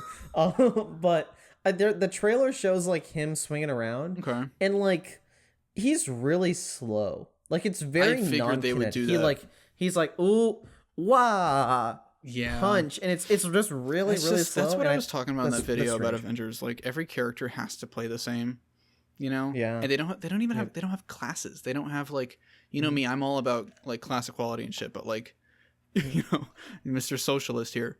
But like why not split it into tanks, brawlers, and scouts and shit? Yeah. It's just so strange that they never like considered that, because it's like Spider-Man would be a perfect scout. They just made them all the same kind of. Yeah, exactly. TF2 TF2 really Marvel edition. Yeah. But because then there would be like teamwork involved. There would be like comps and metas and shit. But I don't know. But anyway, back to the. Also, do you want to go back Disney to Plus stuff? Yeah, I mean, here, I'll go back to screen sharing. They didn't announce a lot of other stuff. They announced Ironheart. That's cool. Oh, what's this? Okay, it's a Groot show. Ironheart. That's. I mean, I like Riri Williams. She's a good character. Riri. I hope. I mean, it's an Iron Man show, so we're gonna fucking. I get it. We're gonna Tony. I just don't. Tony as a hologram or whatever. I just don't like Tony, and that's fine. Whatever. We'll see. This I am not interested. Why? I'm sorry. It could be cool, and I'm sure. And who fucking knows? I was shitting. We're all gonna watch it when it comes out because we're stupid. I don't think I will. I mean, I don't think I will. You don't think you will? My really hot take. I probably will. Here's my really hot take. I'm gonna get fucking canceled for it. I didn't get it. I never saw the appeal of her character. She never did it for me. It's because she was funny and quirky, and she said things like, "Oh, Ralph," and then she says that for like 6 episodes. And she was fun. Like that version of the character was fun. But then when she became Agatha, like when she became the villain, now it's just like, okay, you're a witch lady. Can you like? I don't know. I just couldn't. Like if it wasn't. I also don't get what the pitch of the show is too. It's like, what are they gonna do? Yeah. But I can't wait for the tweets that come out next year when everyone is like, "Oh my god, this show looks so amazing." Oh god, gonna be awesome. They're gonna be like, I love when Agatha House of Harkness is purple. is purple. Yeah. Marvel Zombies. I'm so worried. Supposedly, it's not in the same. Supposedly, it's not in the same continuity as What If. That is what I've heard. That's interesting. Yeah. You'd think they would. Yeah, exactly. Because they ended that with like a cliffhanger-y moment, but I guess they killed off too many characters. So because they said What If was going to continue that story, are they going to have Marvel Zombies in What If and then Marvel Zombies the show? Maybe it would be weird if they continue if they either have they're to probably choose just between doing just a gonna drop different the what if plotline then because people didn't like it. yeah, and then just do a bunch of other stuff. Yeah. Which that I guess that's fine. Yeah, sure, I don't know. I like Marvel Zombies the comic is fine. It's cool. Whatever. Deceased is so much better than it in every fucking way. So it's like it's gonna be really hard for me to get into this. And it's gonna be animated. I don't know. It's if we'll wait till we see. I found out though. I saw Robert Kirkman didn't know about this, and that makes me really mad. That makes me really upset. Like you'd think that they would tell him. I'm just so it's the fucking Hawkeye illustrator all over again, which like is still going on. It like they constantly are fucking over these creators. And it's like the writer of the comic you're adapting didn't even know this was happening. He's not. Exactly. So that means he's getting nothing from it. That means he has no input in this. Like that's just. Then how am I supposed to think it's going to be like good? it's just it's such a red flag to me that I'm just like, why the fuck should I give a shit about this if you're not even going to talk to the guy that made the thing you're basing it off of, Exactly. Yeah. I don't know. It could be cool. Fucking, we'll see how the art style is and stuff. I hope it's not like What If. I hope it is like. I hope it's a different art style for a lot of these shows too, because that's what they seem to be doing for Spider-Man too. Yeah, and that could be cool. Yeah. Oh, what else did you want to say about the Spider-Man show? I feel like I kind of cut you off and stuff. Oh, I didn't have much. I mean, I think with I'm optimistic. The thing with me is I have this with Batman shows and I have this Spider-Man shows, and a lot of this is probably just from personal childhood experiences. We need a Spider-Man show and a Batman show, one or the other, to be just running at all times. And that's a very like corporate shill mindset, sure, but you need that. You need something to get these characters in the hearts and minds of children in a way that inspires them. And that for me, that was the Batman show, and that was Spidey, and honestly, it was a little bit of Ultimate Spider-Man. Not all of it, just a little bit. I think just knowing that there are stories up, even if they're not good, like knowing that the stories are being made about them is like and are being seen by people. That's always a good thing.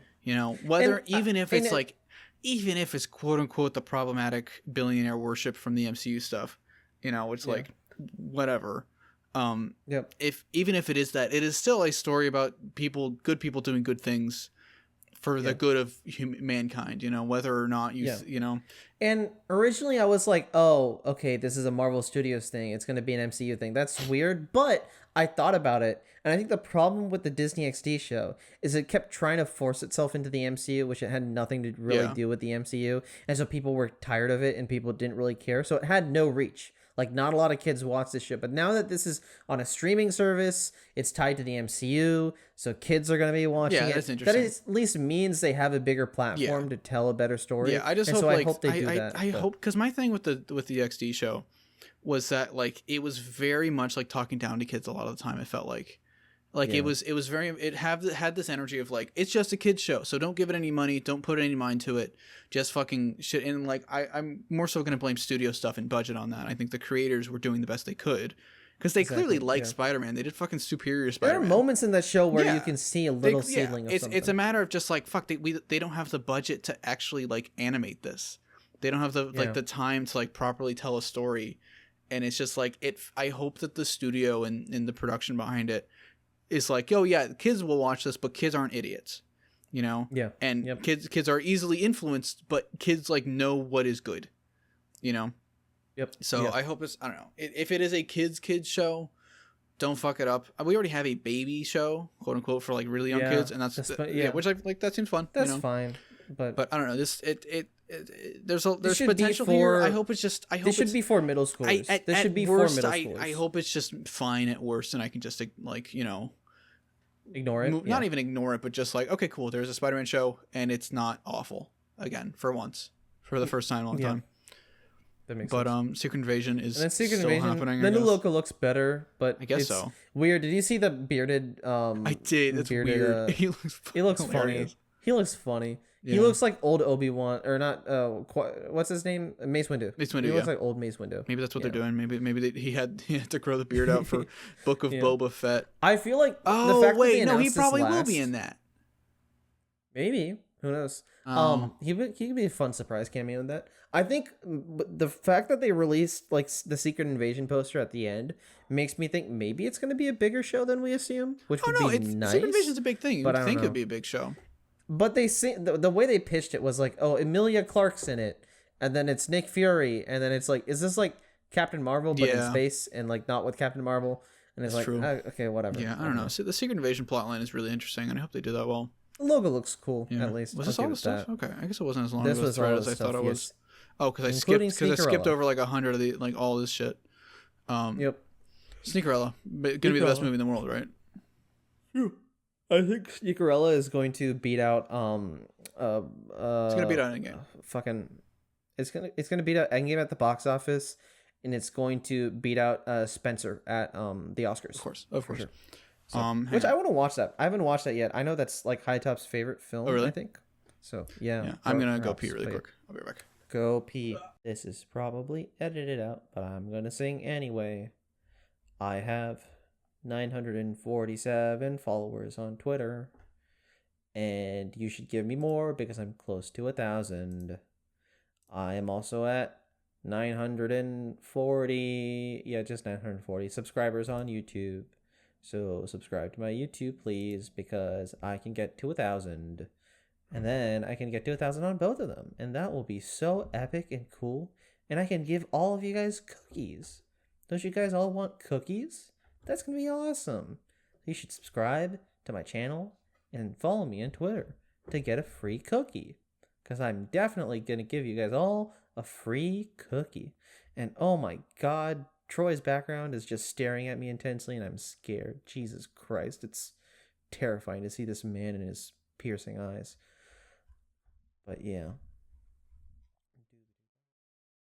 Subscribe to me on YouTube. Just in case you didn't want to edit this out, I gave myself a dumb little plug.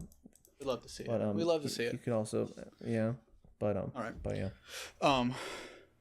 What if though? I was thinking about this while I went to go pee. You were thinking about what if? Oh god. Yeah, I was thinking about what if. No, wouldn't it be crazy? What if No Way Home has Miles in it? It introduces Miles, right? I don't think it will. I don't think the movie's gonna be that good. I don't think so. But what if it does? It'd be funny if there's an end credit scene that does. What if it does, and he is the freshman? Like, what if that whole premise thing is a fucking lie? And the show is about him. Him as a freshman, and then Tom as a college grad or something. I don't think so. Because the movies will be doing that. But that would be very interesting. Because that maybe even the art showed Tom, but like maybe that's like a red herring. I just want it. It is such an easy idea. This show feels like the perfect place. This show feels like the perfect place to put Miles, but I also think Sony won't let them. Yeah. Because Sony wants to do like a Miles trilogy. That's true. I guess it's the MCU. I don't know. I'm just like, if this came out when the Disney XD show came out, like 2016, 2017 era, I would be like, oh, cool. You know, but I'm just like, have you seen what Tom has been saying about when I inevitably stop being Spider-Man, I'm here to tell the next Spider-Man how to do his job. That was giving me vibes too. That was giving me like, is he gonna die in this? I don't think so. He's gonna but what if he does?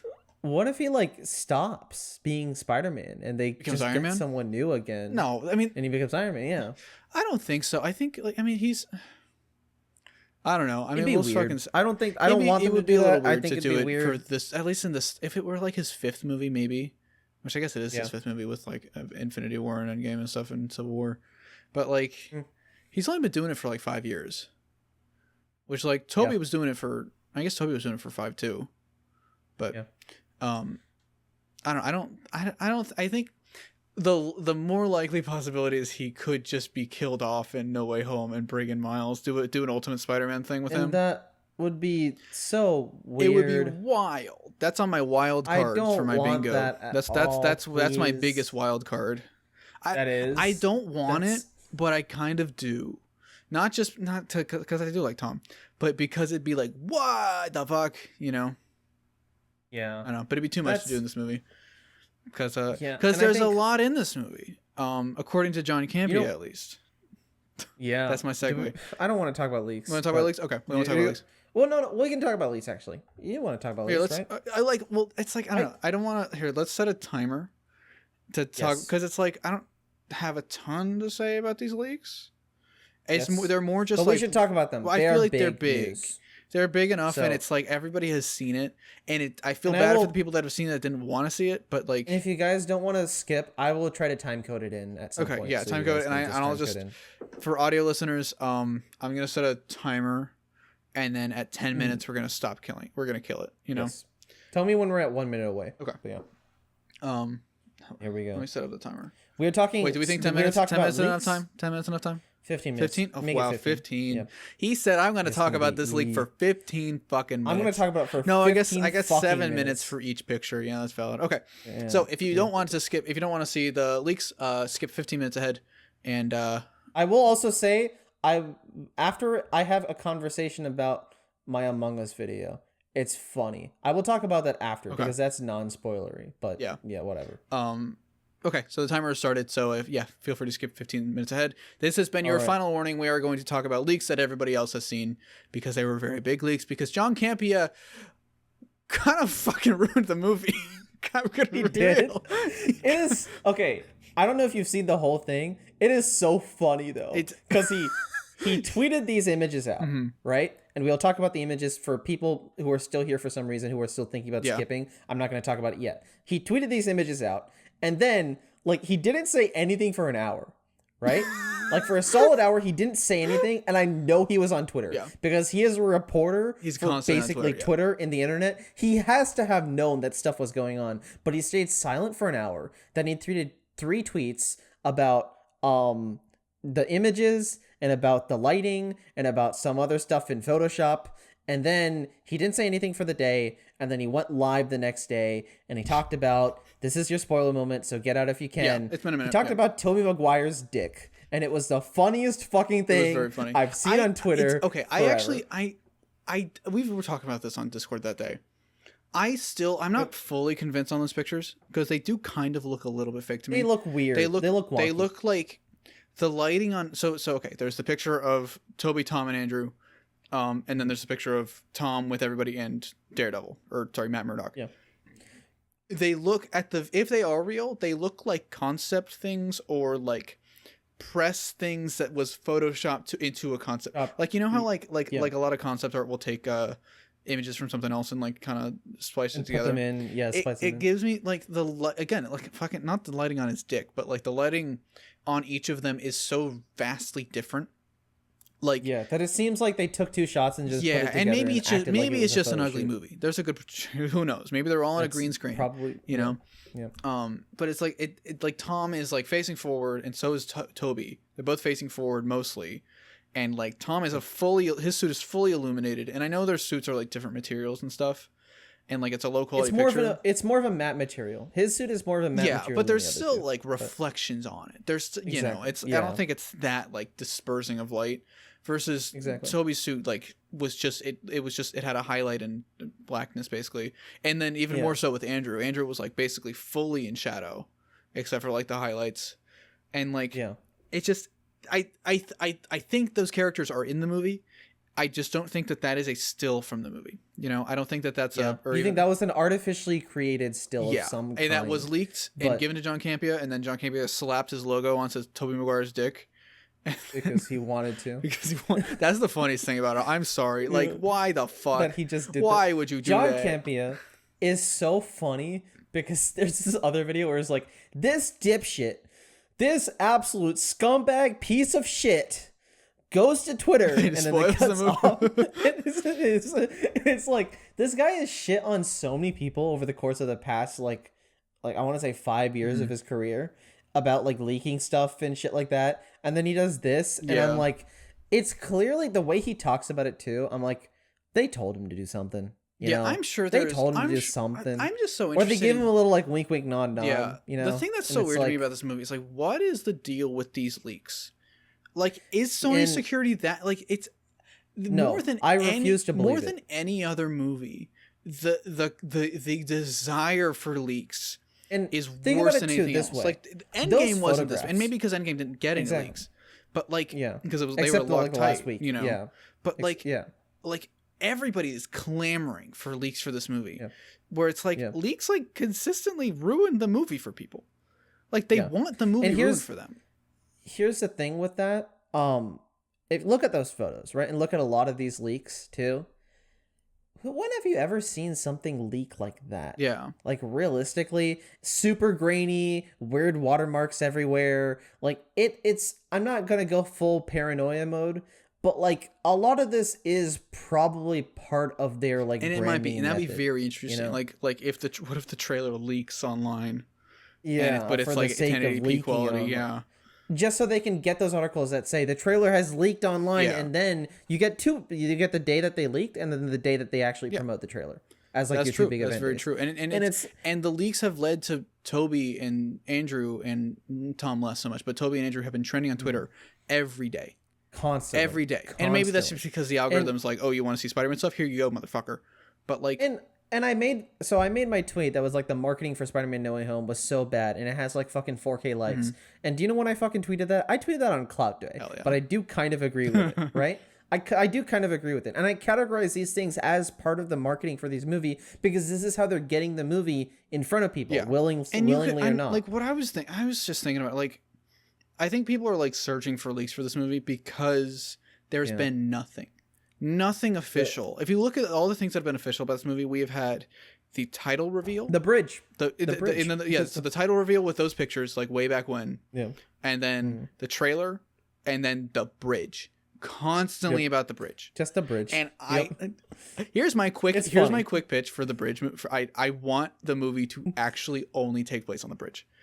Wouldn't it be fucking awesome? Actually, this would be really kind of cool if Tom and Toby and Andrew have to defend the bridge from the Sinister Six, and they each keep, and it's like they're like camping out, and it's like that'd be kind of interesting. Actually, it's like it's getting more destroyed.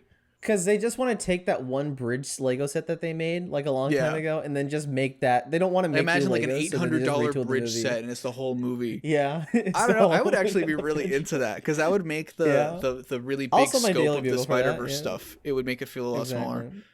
Yeah. And fuck, I'm gonna change my whole pitch. I'm changing the whole pre-write video. That's the new pitch to just the bridge. The bridge. Yeah, Spider-Man. Spider-Man. No way off the bridge. Bridge to the Spider-Verse.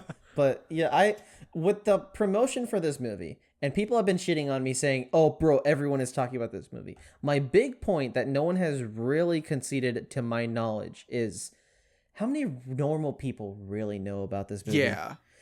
And it's like people know that Spider-Man No Way Home is the movie. Yeah. They know that's the title, and they know that based on and they know that Toby and Andrew will be in it. They're like, if you're some people know that. If you ask it, like, I think if you ask it, like, not a normie, but anybody who's relatively like, because I mean, like, if you ask, I guess someone who watches the Marvel movies, what do you define as a normie? Because it's like, my dad isn't watching this movie. You know, my dad watched one Marvel movie in his life, and he's like, I'm good. I'm trying to think of people who I go to college with who don't really give a fuck about the Marvel movies, like casual fans, casual people that see them, like, have seen every. I think if you were to be like I see a lot of tweets of like, oh, I don't really. I see so many tweets about people saying like, I'm interested to see Toby come back. That was my childhood, you know. Like, people mainly talking about Toby, people mainly talking about Andrew and stuff, and it's like, I don't think like people are reading the leaks. But I think like there have been so many quote unquote leaks about Toby and Andrew that Jimmy Kimmel talks about it. I mean, people are like, oh, it's probably like they've seen just enough articles. They've seen it trending on Twitter every day for fucking 6 months straight. I think regular people are probably like, oh, okay, they're in the movie. Cool. I'll go see it then, you know, or I won't go see it because I fucking hate Spider-Man. I don't think that's enough of a push to get them in theaters, though. I don't know. Like, how many people know this movie is coming out December? Do people know this movie is coming out in December? Yeah. I don't know how many people know that. It's the same thing with Shang-Chi, though. Shang-Chi's marketing was ass for the whole year up until the last like month before it came out, and then there were posters, there were ads, it was everywhere, and it was more than just the same. Because my thing with Shang-Chi was the poster was the same. It was him standing like, whoop, you know, and it was lame and shit. Where like I think. And that might be the thing here, where it's like everything's the bridge up until the last month, and we'll get the last trailer, and then we'll, you know, maybe on Tuesday the trailer will have the two other guys, and then fucking every poster will have all of them, and you know, it is kind of cool that we haven't had a shitty MCU poster for this movie. I kind of like that. Yeah, maybe we'll get one, but I kind of like that. It's been actually like, I don't love the poster. I can't wait for if they do reveal them in the trailer, which I do think they are. Yeah. I made my fucking clout tweet today, but I do actually think that they are in the trailer, which I'm at like 950 followers because of that clout tweet. So hey, win-win. But I think that if they do a poster, the shitty one is going to be the one with Toby and Andrew. It's going to be like Tom and then Toby and Andrew in the two corners, and then like all the other. We have 5 minutes on the timer, by the way. So let's talk more. Shit. Okay, 5 minutes. Daredevil also Matt Murdock, yeah. That one also looks fake to me. It looks weird. It looks weird. It looks sort of. And so it's like, and again, if it's like a thing that they made just for temp, as like a storyboard or something, that's interesting because the shots of the other people, they look new. I've never seen that before. But I don't know. I just like I get weird vibes from it, the same way that I get like weird vibes from like concept art, of like that's the point. It's concept. It's not meant to be final, and so I don't think that's a final shot. But then people were comparing like some of the shots, like some of the background elements, like Tom, his shoes was the same as in like in the leak compared to like some other shots from the trailer, and like the apartment background is from the trailer is the same as the apartment background in the shot with Matt Murdock, and the Andrew Garfield web blood thing is it has the little yellow tape. On my world, Dr. Octavius had a big booty. Yeah. According to Texas Peach. But I don't know. I just get very weird vibes from it, and it's more. I will say. I think the thing that's really an interesting discussion is like the ethics of it. It's like like should we be partaking in these leaks? Because really all we're doing is like kind of ruining the movie. Not even ruining the movie, but it's like okay, they're like I'm less like I said it with every leak I'm less excited because I'm just like okay cool they're doing things in the least exciting possible way. And I learned that. I just want the press war to start, and then people to shut up, know. And I think that's what needs to happen. Once that happens, people. I did see somebody theorize that somebody made like fan posters based on the same the poster that came out with like the Iron Spider suit and the Doc Ock arms. Yeah. Somebody made like two other posters with Andrew and Tom on each of them. That'd be really cool. I think that's interesting. Yeah. I don't think that's gonna happen because that'd be too interesting for Marvel. Where it's like combined. Yeah. Where it combines it together and shit. Because that's also that's what they did with Amazing Spider-Man 2. Yeah, exactly. And we saw how that turned out. Yeah. But I think with this before the timer runs out too. 3 minutes. That scene. That let's assume it's real for a second, the Toby and Andrew thing. What do you think that scene will be? I don't know. Maybe that's like maybe that's a final act. Yeah, which like that's lame. Why do they both stand together like that? It's like, do they both get introduced the same time as like we're the other Spider-Man? I guess so. Hey. Yeah, and if it's a matter of like it's the final act and they're not doing anything interesting aside from fighting the villains. That's like sad. What is the point? You know, like Andrew has so much potential to have a genuine arc in this movie. And like I don't think Toby needs a full-on arc, and that's what I'm talking about in the video. I think Toby needs just a single small scene. Yeah. But it's like if all they're doing is just showing up and being Spider-Man, not Peter Parker, then that's that's a waste. That's a waste of the actors, it's a waste of the hype, it's a waste of our time basically. Yeah. Exactly. And if it's all just shitty, it's like it again it feels like Rise of Skywalker shitty fan service. And we'll bring this up every single time because everything about this movie gives me that vibe. They're bringing back the villain from the last trilogy that was iconic, and they're bringing him back, and they're undoing allegedly some of his some of the emotional weight of his death. Which is that what the Han Solo moment is in Rise of Skywalker? Is like that's gonna be Uncle Ben? Honestly, probably, and it's like and it's gonna be the best scene in the movie. But it's and if that's a scene that Toby has, if that's Toby's scene. Fuck yeah, that'd be perfect. Yeah, just talking. Cool. Yeah, But that I don't think that saves the movie though. That's my fear. So is that even a scene like that won't save that's the a good movie. Scene. The movie itself has like to be good. That's a good scene in Rise of Skywalker. Movies still do dog shit. Yeah. Yeah. Exactly. Yeah. I don't know. I just like. But I just fucking like everything about this. Doesn't do it for me. I got a minute and a half left on the timer, but. Daredevil is in the movie. Oh, yeah. I'll talk quickly about my Among Us. Okay, so I made a thing that was like, I made a post that was like a trolling about like people thinking Daredevil was in that first trailer, and then I said something like, "Oh, you guys are all taking this too seriously. Daredevil is not going to be in this movie. If Daredevil was in this movie, I'm going to make an hour-long video." Well, hey, it may not be Daredevil. It might be Matt Murdock, the blind lawyer. Point is, do we think he's going to suit up if he's in this movie? Do we think I don't think so. I don't think so. I don't think so either. No. Probably not. It'd be cool. Yeah. But Chimera found it, and then Zach found it, and then Shaking my everyone head. fucking found it, Shaking and my everyone's like, head. "You're making a video." But here's the thing: I'm saying this 100% with 100% honesty right now. I am making a genuine, like probably 1 hour video. It's gonna on be Among good. Us. You were telling It me is gonna about be a it. good video. It is gonna be about like it's gonna be about like Twitch stuff. It's gonna be about like community stuff. It's gonna be a bit about the pandemic.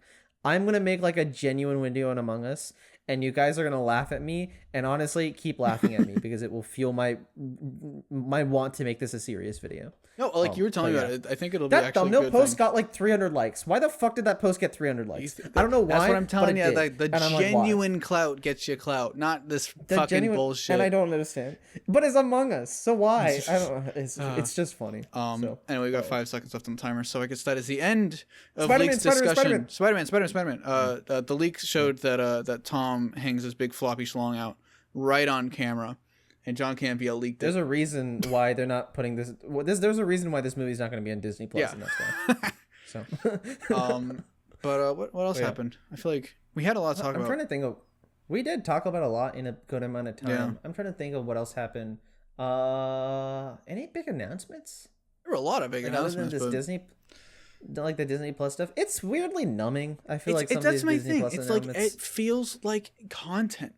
And it's just like, Yeah. and I've never liked it when Disney does it like this of just announcing logos. And they did it with Star Wars too, like all their Star Wars shows. Yeah. Just like logo, logo, logo, logo, logo. And it gives me the vibe of like I don't know. I'm of the like, obviously they're gonna Which get they didn't made. announce any Obi-Wan stuff here either. Like they were Yeah. gonna supposedly show a trailer for Obi-Wan, and That's really weird. You'd think they nothing would. fucking dropped. But like, Yeah, obviously it's Disney, so it's like it's gonna get made still. So this isn't really a thing. But like, have you heard the I guess the saying of like, don't tell anybody you're making something until you're done with it. yeah. Like you do not tell like look at me promoting this. No, I Among Us know, video I know. like a fucking show. But it's like if I were to go on Twitter, it'd be like, oh my god, like I guess that's kind of what I've been doing, and that's been my problem. But Yeah. like if I were to go on Twitter, it'd be like, oh my god, my Spider-Man No Way Home rewrite is great. Like, and then I haven't made it yet. It's it like you get the satisfaction of announcing that you're doing something. Like if I don't know when you it's like when I plan videos on the calendar, it's so satisfying to be like, oh my god, we do this video, and so I get the satisfaction of having like feeling like I made the that's video. me with thumbnail making. Yeah. That's my issue too. I always make the thumbnails. Yeah. And it's like you make 100 thumbnails for 100 different videos, and so then it's like fuck, you just have all these thumbnails. I feel like with me personally, that's easy to do once I'm done with the script. Yeah. I think. I feel once I finish the script, I have to that make is the thumbnail part, first because then I have to write the script around the thumbnail.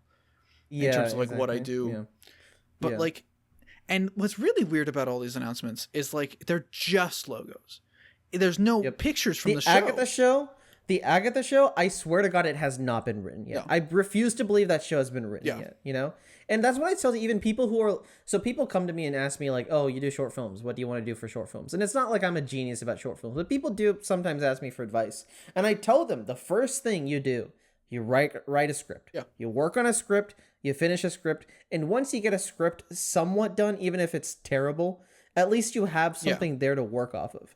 And I feel like the way that especially Disney has been announcing their shows, and even arguably some of the stuff that they've been announcing for DC too, it's just like them throwing stuff and then not really doing anything with them. And I feel like that's just because they have to show investors, hey, we're doing something with this property. We have content. And it feels like content over art.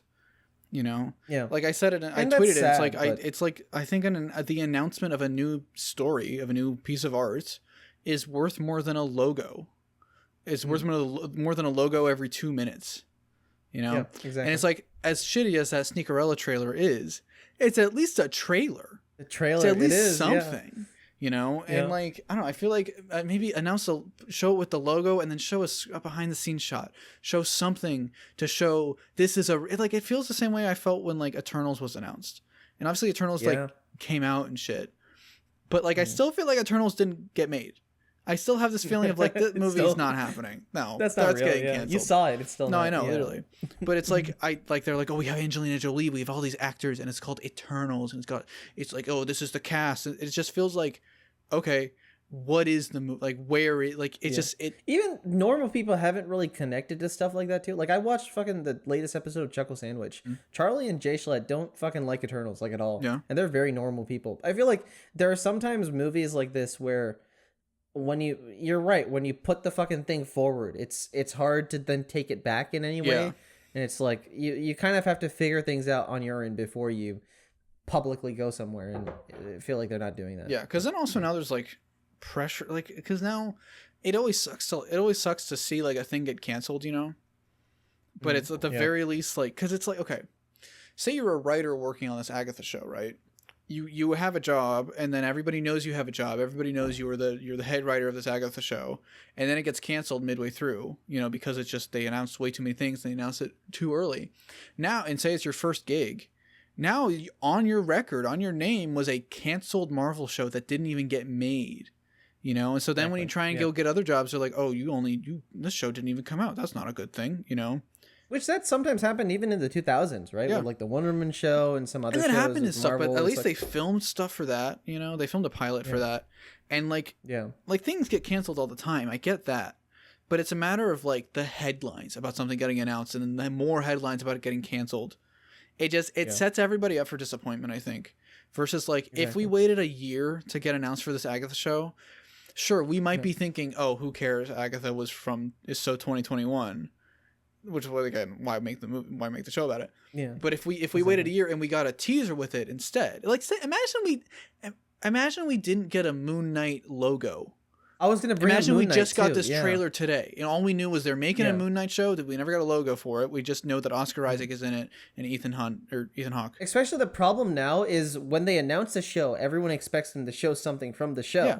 Whereas imagine we didn't know Moon Knight was happening at all, and then they just showed us this, and they said Moon Knight is happening now, and we'd be like, "What the fuck? What the fuck's happening?" We had no idea. It's a matter of like. Everybody wants to have their fucking fingers in the companies. You know what ruined that? Yeah. You know what ruined that? And it's the same thing that made my childhood, but it ruined this. Spider-Man in Civil War. That's the start of this, kind of. Like they told everyone Spider-Man is coming to the MCU. They saw the crazy reaction. I, as a kid, lost my fucking shit, and I was amazed. And ever since that moment, I'm part of the problem. Ever since that moment, it's just become like we need to show the thing before we tease the thing, before we show more of the thing, before we tease more of the thing. And I think that's because we show the thing. And it's like I feel like discourse has become media discourse, and it's kind of always been like this, but like this media discourse is so ingrained with the whereabouts and what the companies are doing. Like you can't have like so much of Spider-Man discourse is trying to talk about the company of Sony. You know, Race Randolph makes a living off of this shit. Yeah, and it's like makes a living off this shit too. Like it's fucking, if you were to say I'm like my fucking Far From Home video where I'm like I just wish Zendaya was playing Mary Jane instead of Michelle. You know, I just wish that was the character's name. The response to that is always, well, the companies can't do this because of this corporation and the legals, the agreements, and the blah blah blah. And it's like nobody fucking works for Sony who's saying this. By the way, firstly, none of you just everybody's just assuming stuff. But it's like, why is the shit that corporations and companies are doing, why does that matter when trying to discuss art? You know, the companies should be existing to push the art along. And I think it is like Spider-Man 3 and like that kind of thing that is like that has made that like the norm for discourse. Because it's like you can talk about the Batman without talking about WB. Like WB sucks, and we should talk about how shitty WB is. But it's like talking about like the discussing this piece of art is not inherently reliant on the studios are the financiers. But these financiers have such a big hand in the creativity, which some financiers can. I believe that some with the right creative spirit can, because some people just throw their own money in to like do something, you know? And I feel like with the new age of these shows developing, I get it. But, like, I don't want it to be as heavy-handed as it is now. And I don't think it's ever not going to be like that. I think it's just going to keep being like this. Because, realistically, no one really cares other than us and a few other people. No, I know. You know? It's just a matter... It's just reality. So strange to me because it's like, why do I need a business degree? You know, why do I need to understand, like, the logistics of a company to talk about why I like a Spider-Man movie? You know? Exactly. It's weird. And it's the same with Star Wars. It's the same with gaming. And then it leads to people just, like like pretending like they know what's going on with companies when everything's happening behind closed doors. You know, we don't fucking know what's happening with these companies, and I don't know. It's just so strange to me that that's the direction. You've got to realize business deals are overly formalized, where really a lot of it is two producers talking with each other and seeing if a deal can be made. That's it. You know, it's not like a legal courtroom drama. All the time. And it's the same with like even like the Marvel versus DC stuff.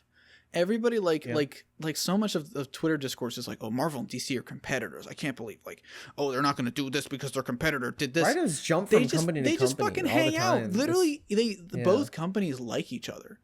They're both like fucking, you know, and Tom Taylor hops between, you know, all the writers hop between like without the MCU, the DCEU shit could have never been successful. Yeah, and it's just a matter of like fucking. They're just companies making art, and people try to like either humanize them and villainize them, which like yes, villainize them because all companies are villains, but like I don't know, it just feels so weird because it's just like I don't know, I'm just not into the there's a fly. You hit the fly. I couldn't get the fly. Jeff Goldblum. I missed the fly. Starring Jeff Goldblum. I'm gonna keep saying that. Yeah, do it. But I don't know. I just discourse is exhausting to me. That's my take. Yeah, that's my take. I don't want to talk about movies ever again. Podcast is canceled. Goodbye. The podcast is canceled. We are only going to talk about what we did, and that's going to just be we kept watching Red Notice. We're only going to talk about like, oh, I watched this thing. It was good. All right, see you, everybody. Yeah, and that's goodbye. But yeah. Did we have any other questions from like Patreon or shit? Do we want to get into that? I forgot to ask again. I'm so shit. Do we have old questions? What? That we haven't answered? Do we have old questions that we haven't answered? Let me double check. What did I ask a thing? Did we ask last week? We forgot to ask last week. I think we forgot to ask last week. Yeah. That we talked for like forever. Yeah. I'm trying to think of what else we had. Oh yeah, did you read anything? Is there new Batman Imposters out and shit? Have you read any of that stuff? I'm so far behind on all my comics. Like, okay. I still haven't read anything new since last week, I think. Yeah. Which like I feel really shitty about. Like I got this whole stack of shit to read. I wanted to read that, but then I just never have, and I don't know. I'm feeling uninspired to read this. It's a strange situation. Was it the imposter stuff? Yeah, the imposter stuff. Because I watched the first one and I'm like, I don't know. Yeah, a lot of those Elseworld stuff work best, kind of like unless if you're really digging it and like on a monthly basis, just wait till it's out on a trade and you get the whole thing. Like, you know, like you can want to support it and stuff if you feel like it deserves like your support right now. But it's a Batman book; it sells. They're gonna keep greenlighting Batman books. You know, that's another thing with movies too. It's like I feel like with superhero movies, there should be this implicit thing of like, okay, it's gonna do well, so let them do some. That's why like I like Birds of Prey. Birds of Prey like made its money back, even with like Birds of Prey. Also, people forget Birds of Prey came out during the pandemic. Yeah. And it like they keep pinning it under. Yeah, like that was the first movie where I was March, like, right? Yeah. That no, it's February, right? Which like I guess February. Well, I guess I don't know. A little better, but still same problem. Yeah, I mean like, so like a lot of the back end money was kind of lost with that and stuff. But no, that's why I like Birds of Prey, because Birds of Prey was like, okay, well, just here's $80 million, go crazy, Kathy Ann, you know. Yeah. And that's why Joker I like, because Joker's like, as much as like Joker's like not a great movie, it's like, okay, at least it's something them trying. Yeah, it's them trying, and it's like, here you go, make your movie, you know. And I think more shit should be like that, as opposed to like, all right, here's $200 million, and if you don't make $1 billion, I'm gonna fucking kill you. You know, it's just it's there's so much stakes. Mr. Sunday Movies was talking about that with the original Iron Man movies too, where it's like when Iron Man 2 came out, it didn't like blow things out of the water, but it wasn't a situation of like, oh, you didn't make $1 billion, so bye bye. It's like, no, you're still just trying some shit. Not every movie, as long as it's profitable, it's fine. Yeah, you know, people just needs to be profitable. When No Way Home doesn't break $1 billion because it came out still in a pandemic. Yeah, people are gonna be like, oh my god, no. Yeah, people are gonna act like it's a failure. And then we're going to act like it's a failure. Yeah. I was telling someone this technically, on a technical level, right? I want the movie to be good. Personally, I do want the movie to be good. Right? I don't think it will, but I want it to be. Think about it, though. If the movie is good, or even, I don't think the movie is going to be amazing. Let's assume it's either going to be bad or it's going to be lukewarm, right? If the movie's lukewarm, there's not really a lot of content to be made about the movie. But if the movie is absolutely dog shit...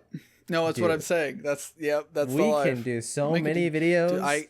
We can we could do so many podcasts where we're just like, this is wrong with the movie. This fucking sucks. Honestly, even if the movie's lukewarm, I think Spider-Man is this version of Spider-Man is controversial enough that I could be like, Aunt May, or fucking like talk about just something, Yep. I don't want to do that. I don't want to do that, but if I got to do it, I got to do it. You got to pay the bills, baby. Yeah. Yep. And I was just thinking about that more, and I'm like, what does that mean about like my method of reviewing movies now? Of like, how much of it is, okay, this opinion will get me this opinion. And I thought about that with Eternals too, where I was like, do I hate Eternals because or not hate, I guess I don't hate Eternals. Do I not like Eternals because I don't like Eternals? Or do I don't like Eternals because everyone else says they like it and I just don't want to feel like that? Yeah. But then the more I think about it, the more I'm like, no, I can identify things that I don't like about this movie. And so I do hope that people going into No Way Home don't go with an open mind, even if there are leaks and shit like that, because we know the week before the movie comes out, some shit's ending is going to be so leaked. Excited. I really fucking hope. Because I'm just trying to plan like when I go see this and how I'm going to go see it and stuff and feel safe and everything. Mm-hmm. What if the whole movie just gets leaked? What if it just gets so what funny. If it just gets like put what they on? did with Dune? That'd be like that's what they did with Dune. Funniest thing in the world. Funny. That would be so funny. I would like and then I'd be like, cool. Awesome. Like it's like the Injustice movie where like it'd be people such a think big it came deal. out on digital. Yeah, but like it actually just leaked. Yeah. Oh god. We did that podcast early too, I think. But that was a whole thing. Yeah. But with Spider-Man, I don't know. Like with Eternals, I was like, I think with Spider-Man, I'm going back and forth, but I think with Spider-Man, as long as you go in with an open mind, I think things should be fine. Yeah, it's just a matter of like... I'm just scared for when they're like fucking, let's just randomly say, this is no spoilers, I'm just throwing shit out of my hat. I'm just pulling stuff out of my ass. Yeah. There we go. Out of my That's ass the hat. term. My ass hat. Let's say fucking Ned dies, or like MJ dies. And like that's gonna get praying that Ned dies. Yeah. I hope either Ned dies or he goes into Witsec and becomes Genki and meets Miles. That would be cool. That makes sense. Even as a senior though, they can meet in college, I guess. I really fucking think. Okay, this is a whole video on its own. Peter should not have been snapped away, and everybody else should have. Yeah. Except maybe Aunt May, And then and then he's like stuck there. Yeah, maybe MJ too. Yeah. Or Flash should have. I don't even fucking know. And then so they're in college. I don't even know. I feel like there's so much wasted potential with a snap to do interesting stuff. Ned should have been snapped away. Yeah. And so then like when he comes back, it's like he wasn't there for Ned. Yeah, that too. Yeah. Or no, or like sorry, Ned should have stayed. Him. So then yeah. So he loses like Ned. Yeah. Exactly, and then he like has to move on to someone else. But then you're getting into the territory of like, and this is what I don't like about the MCU. Like, say you're my dad, and you're like, I want to watch, which my dad doesn't want to watch the new Spider-Man movies. But say you're like, oh, well, let's just watch the new Spider-Man movies. Okay, we've got Homecoming, Far From Home, No Way Home, right?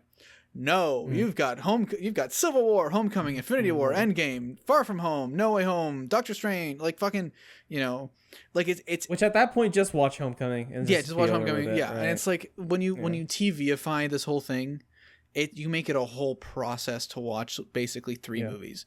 Like Captain America. I'm not trying to watch. It's the same with Captain America. I'm not trying to watch. It's really hard to watch Mighty Med and all. Yeah. I'm not trying to watch Mighty Med and all of its crossovers. Which Mighty Med is a great show. Yeah. I'm just gonna say it. It's a fun, cool show. Okay. But yeah, it's very strange to see the TVification, and it's just getting worse. It's like, and I really expected them. I expected them post Endgame I expected them post Endgame to be like, all right, let's stop with this. Let's chill out and just make more solo stuff. Technically now, to watch Doctor Strange, you have to have watched WandaVision. And you have to watch Loki, probably.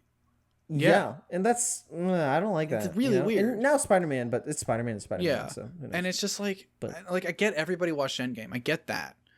But then, like it's just, did everybody watch Civil War? Did everybody watch I don't know. It's.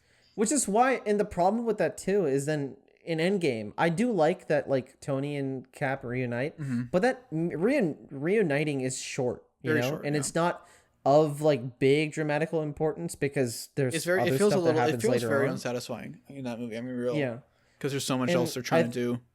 Exactly, and it's fine for that. There's moments in it where I'm like, okay, them arguing with each other kind of works, but then it's like the reason they do that is because people also didn't watch Civil War. They just watched Infinity War, and they know they're like they broke up and now they're getting back together, and that's it, you know. Yeah, but I just like, I don't know. And then with No Way Home, I'm just like, yes, I want to be like, okay, I'm getting the same. I literally have the same feeling as I felt when I watched Rise of Skywalker, or when I was preparing for Rise of Skywalker, where when that movie was coming out, I was like, all right, well, at the very least, it'll be fun, you know, like, oh, I just want to go in with an open mind and oh, sorry, and like it for, you know, like I want to go in with an open mind, and if it's not great, then that's okay, but it's like it'll be doing, you know, like very open mind. But then it's just like, no, the movie can still suck. You. I need to make like it kind of burns you. I need to make it clear, you're allowed to not like this movie, and frankly, if it's bad, you should not like this movie. People need to stop trying to like. Obviously, we need to have empathy for the creators. We need to have empathy for like other situations. There's a pandemic. There's other things. You know, I'll guarantee the pandemic affected this movie. But if this movie is bad, then the movie or not even if the movie's bad. Yeah, I mean, we haven't talked about it. Did you see the Doctor Strange reshoots? Did you hear about the Doctor Strange reshoots? Doctor Strange is having massive reshoots that's like retooling like the whole story. And again, the big thing I learned obviously is reshoots can be really good. They can be, right? Yeah. But they're massive retooling the whole movie. Not a great thing. They're spending the next 6 weeks to retool the whole movie, and like the writer is like currently even like rewriting. Sam's probably and Sam looks like. Have you seen that picture of him on Twitter? Of like he's like in a. It looks like he's in a bunker. Jeez. He looks distraught or something. Yeah, and I'm I'm scared. Yeah, but like. Supposedly this didn't happen with Spider-Man No Way Home, but also we don't know what the fuck happened with Spider-Man No Way Home because they haven't told us stuff. Yeah. So who knows? I just like maybe this movie was massively I just like every like and mainly like we just say this to like quell the fan backlash about the people when we say that we're not excited for the movie.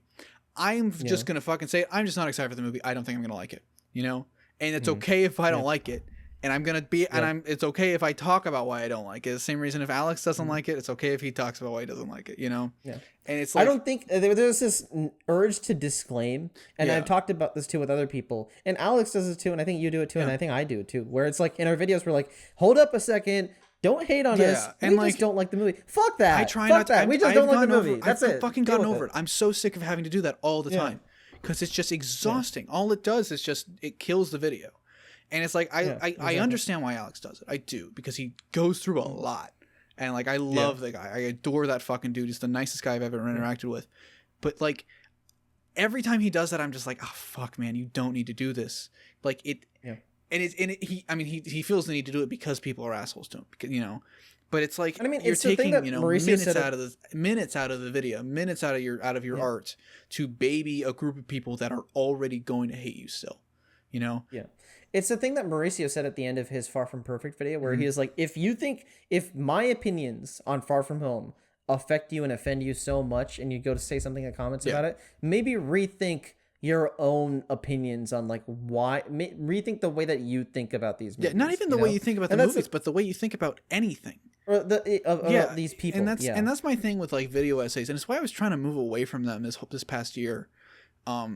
But like that just hasn't really worked out super well. We'll see how these Raimi videos do. But like video essay, the community around video essays, the value of a creator is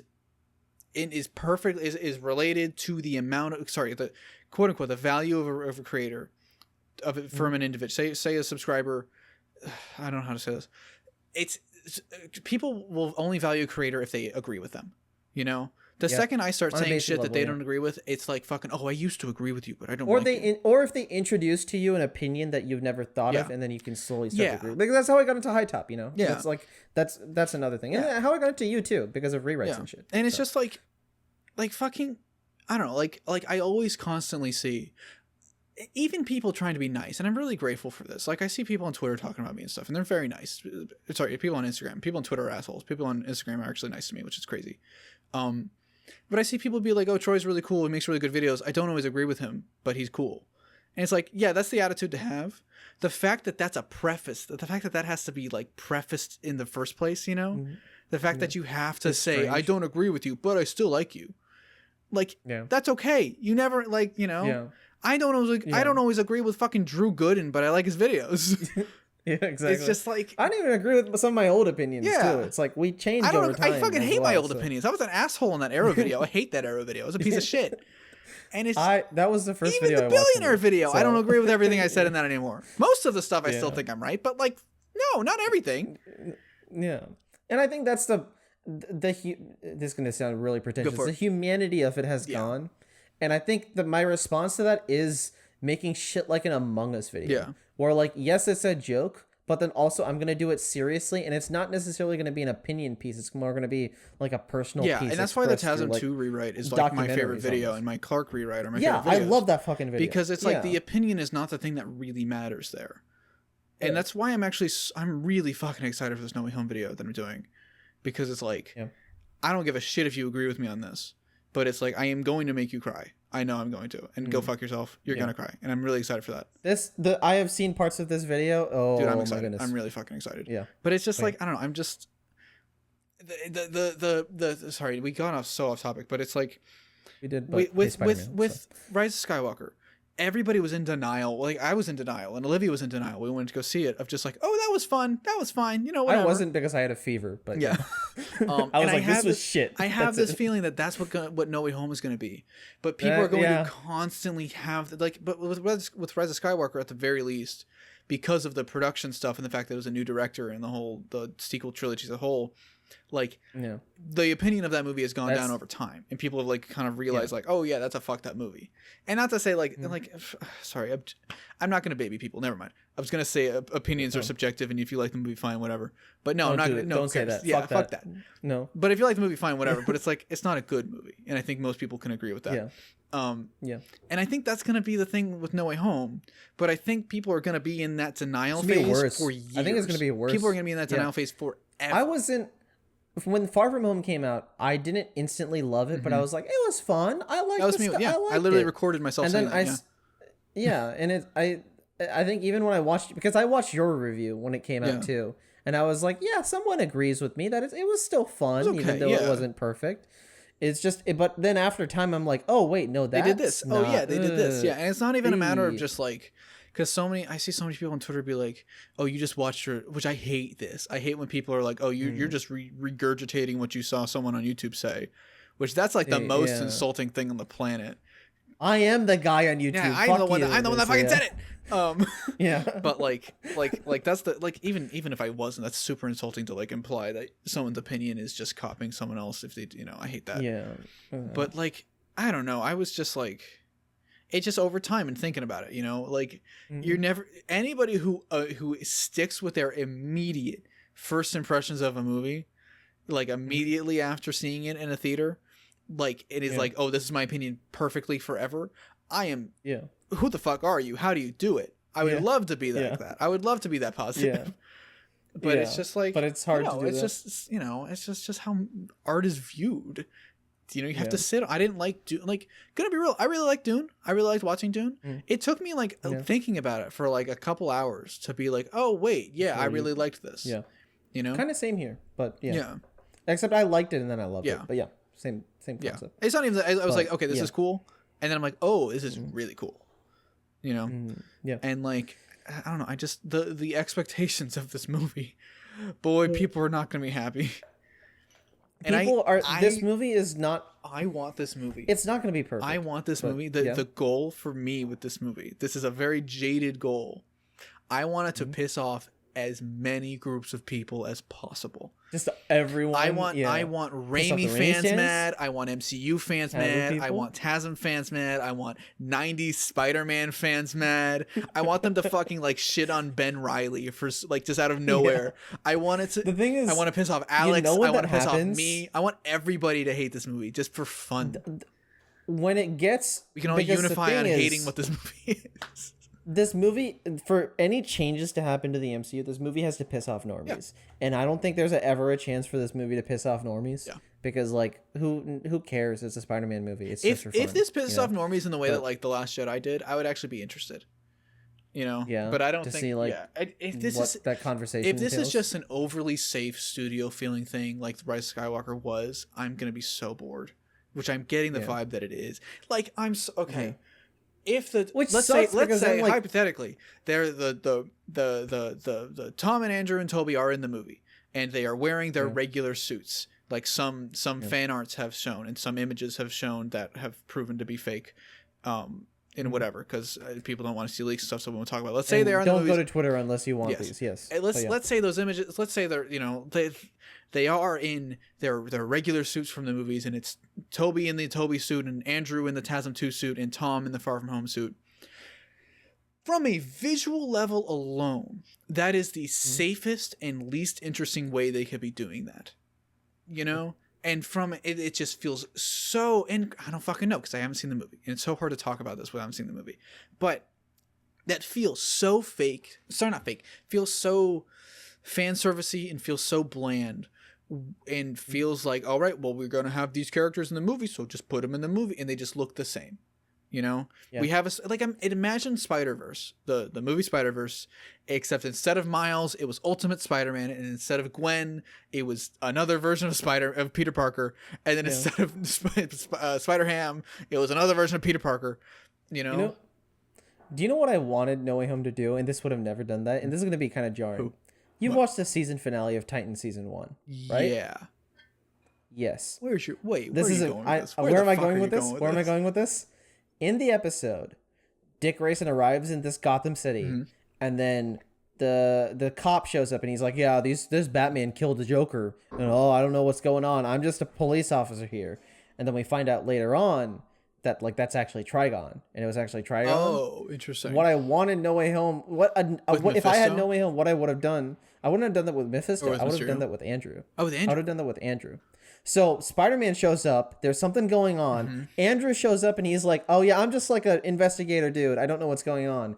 And then towards the end of the movie, like as a secret for the next movie or whatever, you reveal that he's actually Peter from another universe, and he's been sent on like a Spider-Verse mission. And then you have the fourth movie be like a Spider-Verse movie. I think this is what I wanted them to do. And this way back, like when we were talking, when I was still back at home, like when I would go on my walks. And like everybody on Discord, we would all talk on Discord and shit. On Discord, like this was back when WandaVision was coming out. I was convinced that they were gonna pull a Ralph Boner in this movie with Tom and Andrew, or with Toby and Andrew. Yeah. And Toby was gonna be a pizza guy, Andrew was gonna be a scientist, or Toby was gonna be Uncle Ben, and Andrew was gonna be Richard Parker. That could be interesting, you know. And they were gonna be in the MCU, and then they were just that's their cameos, and then the end credit scene would be, oh my god, wait, they stepped through a portal in Spider-Verse is Spider-Man 4. They're clearly not doing that, obviously, because that would be weird to do the villains of the Spider-Verse Sinister Six. Villains of the Spider-Verse. Yeah, and then not have, you know, I get it. Yeah. But it's like, I don't know, I'm so tired. The other thing we keep forgetting too. So tired. The other thing we keep forgetting. Yeah. This movie is going to be 3.5. No, not 3.5 hours. It's going to be about 3 hours, right? It's going to be like 2 hours 45 minutes or 3 hours or something. Yeah, which already right there, I'm concerned. Oh, okay. Yeah. Like, I mean, they can I'm not concerned in like the amount they could fit in more stuff, but at what cost? Yeah. Because how long was Rise of Skywalker? That was that 2 hours or was that 2:20? That was 2. I think that was 2. How long was the Rise of Skywalker? I'm just gonna ask my phone. I know Eternals was long as shit. 2:22. That was like 2:30. Yeah, Eternals was really. I know, long. like Eternals was like Eternals was like too long for what it was. But yeah. Yeah, 2:22 for Rise of Skywalker. An extra 20 minutes of that to explain the multiverse. You know, like I don't know. And knowing these movies, the intro is going to be so fast paced that it does intrigue me. Oh, is it the Fly? Fly's right here. From Jeff Goldblum again. The Fly. I grabbed it and I opened my hand and then it left. I hate myself. I think that's a bug. That's an NSA bug. That's honestly, a Bezos bug. Honestly, it's the thing from Dune. It's the assassin bug. Yeah, I forgot what those were called. But yeah, I think. Oh, fuck! I had a very very great point and I can't remember. Continue what you were saying and then I'll remember it. I was saying something about how like I feel like it still does intrigue me though, because it's like knowing this movie, the first 10 minutes are gonna be like the first trailer. And like that's it. Yeah. You know, the Spider-Man identity stuff isn't going to go past like fucking 10 to 15 minutes. I wanted to go more, but probably it's not going to happen. Okay, actually, wait. I just remembered when I tweeted about like how I was sick of High School Peter and I wanted to graduate. All the quote tweets were like December 17th. Is he going to graduate in this movie? I want him to at the end. I don't know. That'd be interesting. I'd like that. But everyone says this movie ends on a sad note, so someone's gonna fucking Oh, really? die. Who knows? Interesting. Everyone, a lot of people were like, "Oh, this movie's gonna end sad note. This movie's gonna end super sad." I think Mauricio is on point with it. I really think it's gonna end with Peter having to decide like he can't be with his friends and stuff. Okay, I get that. Yeah. And by Mauricio, I mean me and Mauricio, because I also said the same thing. Yeah. But I do think someone's gonna die. I hope someone's so. I don't know if I need a death actually. Like, it'd be nice because nobody's dying, you know. But it's like death doesn't make interesting. Like, but knowing these writers to be like, how do we do some dramatic thing? All right, someone fucking. But dies. who's gonna die? Like fucking Happy. Like Happy is gonna die, or I don't think they'd kill off May. No, but maybe they would. I don't know. If they kill off May, May would have a rough couple of. The character of Aunt May would have a rough couple of years as of late. Let's just say that. Yeah.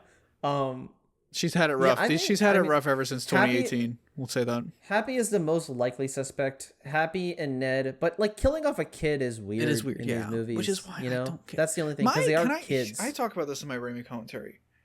The fact that these kids actually look like kids was like really fun for Homecoming because it was a low stakes thing.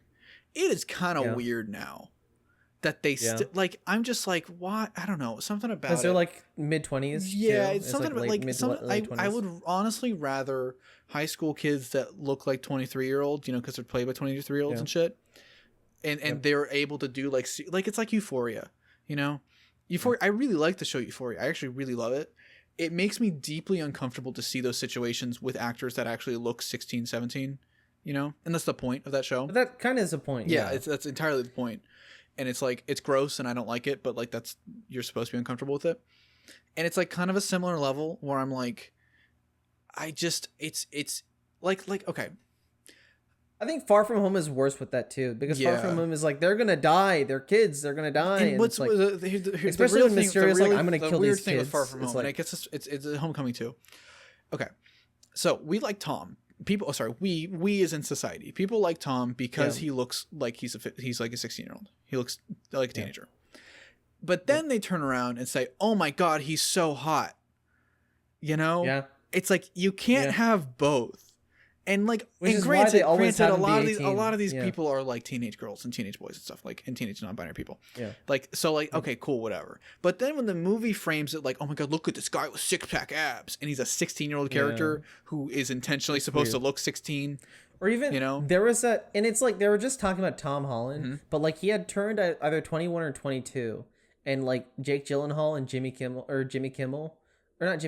Fallon were on like a show, and they're like, Tom Holland, he's so gorgeous. Yeah. He's such a cute guy. And he was 22, and I was like, I get it's a joke, but I'm able to disassociate like Tom Holland's appearance with Peter's appearance, because it's like the way he portrays himself. True. He looks younger as Peter. But it just threw me off guard. And it's like in Far From Home when he's like naked. It's like, this is a 16-year-old character, again, played by a 22-year-old. You know, we know that. So don't. Yeah. But they're not cutiesing it. Yeah. But it's like it's almost on the level of like, you can't have both. You either have your sexualized guy, or you have a guy that looks like a teenager. You There's can't like do the both. one shot in which they sexualize him in like Homecoming, and that's it. Yeah. And it's like, that's not even like a sexual scene. He just takes off the suit. Yeah. You know. And it's like, that's fine. Yeah. Honestly. And he's not like, it's just the way. He's not like sexualized in Far From Home. Yeah, but it's put just in look at his abs. That scene is just very weird. Of like, the guy walks in and thinks that he's fucking that adult woman. Which is just, exactly. That scene always has never made. Not even Baby Goat and shit aside. It's like Far From Home. I think a lot of people forget the second act of that movie. Third act is fine. Actually, I'm gonna real. Third act is okay. Like, it's not great, but it's pretty okay. The first act feels like a non-act. Yeah, I don't remember like the first act really, you know, because it just gets into it. Because they cut out all this shit with the Iron Spider suit, which thank God they cut the Iron Spider suit, because it's ugly, but it was also the only Spider-Man scene. That's still, I swear to God, if I see more, okay, here's my hot take. I fucking hate the integrated suit. I hate the way that looks. It's so ugly. I think it's okay. I don't love it, but they just should bring back the other suit. Yeah, honestly. I don't know. Anyway, we're at give him a 2:15. I don't care. Yeah, sorry, we don't have to have any more hot takes. Spider-Man. I apologize for not asking for the questions again. I'm a very bad boy, very bad man. No, we are a Spider-Man. We are the Spider-Man. Oh, yeah. But which, if this movie comes out, basically TLDR, If this movie comes out and it sucks, just go watch my Homecoming video. You'll feel a lot better. If the movie comes out and sucks, then watch my Spider-Man Grounded pitch, and then my Spider-Man No Way Home pre-write, and then my Spider-Man No Way Home rewrite that I'm eventually gonna do. Just do a playlist for it. Honestly, I will. Honestly, I fucking will. It is so fucking funny that I'm gonna eventually have 3 to 4 different pitches for what this movie was gonna be. Yeah, and I'm really excited for it. That's gonna be a lot of fun. Yeah. But yeah. All right. I don't have anything else. Go watch my short film when it comes out soon. I'm gonna put a trailer for it soon. I'm just gonna plug that. I will probably do. Do you want to do? We'll see how free you are on Tuesday and stuff. I may be able to do that by myself and see and stuff. No, I want to do a reaction thing too. It's a trailer coming out. It's gonna come out late. Is it coming out late? Do we know what time it is? Fuck it. Let me look it up actually. Because actually, I forgot. They said there is actually one thing to mention about the trailer is that they're doing an event on it. This was weird. This was really. What I read weird. was that they're inviting like fans in LA, like some of them to see it in the theater for the first time. Cinema Blend tweeted this out. Want to attend the Spider-Man movie trailer launch fan event with a huge surprises in Los Angeles? Of course, RT to enter, which I'm just gonna do it now because fuck you guys. Trailer launch fan event with big surprises. Tuesday, November 16th, 5 p.m. This is in LA, so that for you 5 p.m. No, 5 p.m. in LA. That's me. It's the same time. You live in the heart of Los Angeles. That's me. In the you live. What's the theater called there? I don't fucking. I've been to LA like 3 times in my life. Actually, wait. Did I ever tell you? I was almost okay. Okay, no, this is the whole thing. I auditioned for Spider-Man: Homecoming. Did I tell you this? Did I never tell you this? Oh my god! Wait, what? So I was in theater. I was in theater in high school. I was in and it was like a relatively like. I wasn't great. I wasn't like in any leads and shit. But like it was a relatively thumbnail. What the fuck? It was a relatively like well received thing and stuff. Like one of the teachers got this like no, I don't know if it was a teacher or somebody got this email of like, hey, we work at Marvel. We're a casting agency. We're looking for teenage boys between the ages of 15 and 18. Yada yada yada. Come to it was like an official casting agency. It was a real agent and stuff. And like a bunch of people went out to do it, and so we fucking we all got together and we ditched our theater classes because it was like 3 hours at the end of the day. We ditched those classes to go do this. Every single guy in like the whole like troupe. So it was like 10 people because it was nobody don't want that funny fucking guys. But we all we all ditched our classes to drive to LA, which was like a 2-hour drive. And we all went to this like casting agency thing, and. Firstly, apparently nobody told our teachers about it. So that's funny. So you just like skipped classes? Yeah, basically. So our music teacher was really fucking mad. But it was like we went to this house, this building. It was like it was a real agency. It wasn't shady. It's gonna sound shady, but I promise it wasn't. It's LA. Everything sounds shady. But and there were a bunch of other like guys like our age there, and like. They were like basically the process, and it's kind of fucked up, but the process literally was, all right, come to LA, come to this room, let's look at you. Hey, what's your name? How old are you? All right, see ya. Literally they looked at us. Yeah, because they're just extras right in the background. I don't know what the role was for, because my friend Ethan, he was my best friend at the time. I haven't talked to him in a while. And I fucking love him though, and he just got engaged, and I'm very proud of him. Oh, congrats. Yeah, I know. I haven't talked to him yet. I'm a piece of shit. I'm a terrible friend. He doesn't watch this podcast. Thank God. Okay. All right. But now you do. Yeah, fuck, congrats. I know. But he got they gave him like sides. They gave him like a script to read, and they had him come back later on. So like, I don't even know what the process is and stuff. But like, do you know what maybe it was for? The random extras who just say shit. It might have been, yeah. Because it definitely wasn't. It definitely wasn't for Spider-Man. It wasn't for any lead character. Maybe for like Flash or something.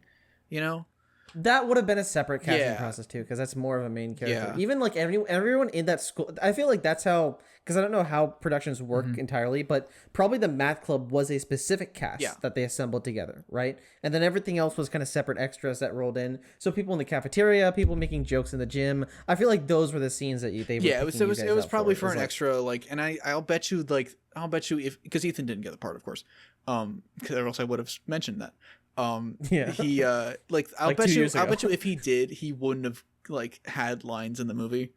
I'll bet you would have just been him walking like in the scene, or like the chess club where they're like, oh, we're playing chess, or they're just talking kind of in the background or something, just chatter.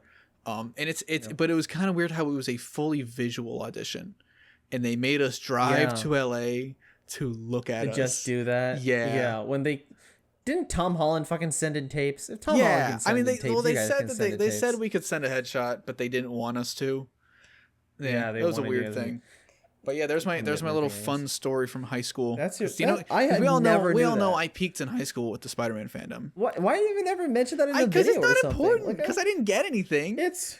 I know, but it's basically all I did in that fucking day was I ditched school to go get looked at by a casting director and told get the fuck out of here. That's kind of sad.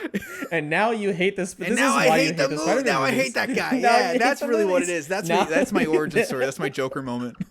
That's where it came from. Because I didn't get fucking cast in these movies. I think this is the perfect arc for you. It really is. That starts and then they didn't cast me, and now I'm talking so much shit, and now I'm the bane of their existence because they know who I am for sure. If you were casted in this, would your opinions on the movies have changed? I don't know, because I did go into Homecoming with you have really high expectations. I really you know. Okay. I think maybe I would be a little bit more forgiving with certain things. Because I'm like, what would have made you I still probably would have made the rewrite. Okay. I still probably would. You would have just been nicer. Yeah. Yeah. You'd be nicer even in the rewrite. I was still pretty nice. You were, you were. Too nice. I just think you'd do a rewrite where I'm really mean. Yeah, exactly. I didn't get the part. I didn't get the part. What the fuck? What the fuck? I don't even know his name. I wish I knew his name so I could constantly reference him. Fuck Ned. I'm Harry Osborn. Honestly, I'm in the movie now. Somebody jokingly said this, but I really think Alex would make a really good Harry Osborn. He looks the part. Really good. He looks the part. Kill he it. really does look and the part. I'm kind of I know they're gonna give it to Timothée Chalamet. Timothée Chalamet, yeah. Give it to Alex. Alex for Harry, everybody. Yeah. I can't wait for Timothée Chalamet, Harry Osborn. He's gonna That's be fun. definitely it's gonna be happen. fun. Yeah. I don't believe that's gonna happen, but yeah. Have you seen the clip of him and Zendaya where he's like my dream is to be a sports star, so wish. She's just like okay. That's the dynamic that I want from that trio. Yeah. What's Tom Holland doing in that? He's just like, he's like, okay, cool. He's like, that's my best friend. Yeah. That's my best friend since childhood. He's a billionaire. That's my yeah. God, all right, it's been 2 hours and 20 minutes. It's too long. We've seen so much. We've Spider-Man. gone crazy. So much Spider-Man. We've gone insane. Go watch Spider-Man: No Way Home in a theater close to you that follows COVID protocols. Yeah, get vaccinated before you go do it. Get a booster shot if you can, because that's a thing now. I forgot that those were actually happening. Booster shots. I'm gonna try to do that this Thanksgiving weekend. I want to do it before I go see him. Whatever the fucking movie's called. Whatever the movie's called. It's a different title in my brain every fucking day. Yeah, it's a third one. That's what it's called. 3. Spider-Man 3, but not good. Spidey 3. Spider-Man 3 2. The second Spider-Man 3. Spider-Man Into the Spider-Verse, but the other one. I'm gonna call it Racist Spider-Verse because there's no Miles. Spider-Man Into the live-action Spider-Verse. Oh my god, we have a lot of options for podcast titles today. Yeah, we do. I think we should call it Troy Audition for Spider-Man Homecoming. And then it's gonna be you with your Baja Blast, and it's gonna be and then Timothée Chalamet in the corner. Oh my god, that'd be funny. I'll whip up some dumb shit. What if that was actually casting for Harry, just 10 years in advance? Yeah. We need somebody. we need a high schooler right now because. But you still get to shit talk these. You got cast, you still get to shit talk these movies. That'd be really funny if I get an email and they're like, actually, we selected you. Yeah, and it's like, okay. Oh my god, that and was just I was junior. Oh my god, that was 8 years ago. Fuck, I hate that. That is kind of crazy, right? I hate that. That was so long ago. Oh, I'm uncomfortable now. Makes you feel old. Yeah, it makes you feel old. I'm just holding on because I'm not 20 yet, and I'm just holding on for dear life until that line passes. And once I become 20, it's all gonna go away. Yeah. But I already look like I'm fucking 23, so who cares? But yeah. Age is just a number. Age is just a number. I'm still 14 at heart, everybody.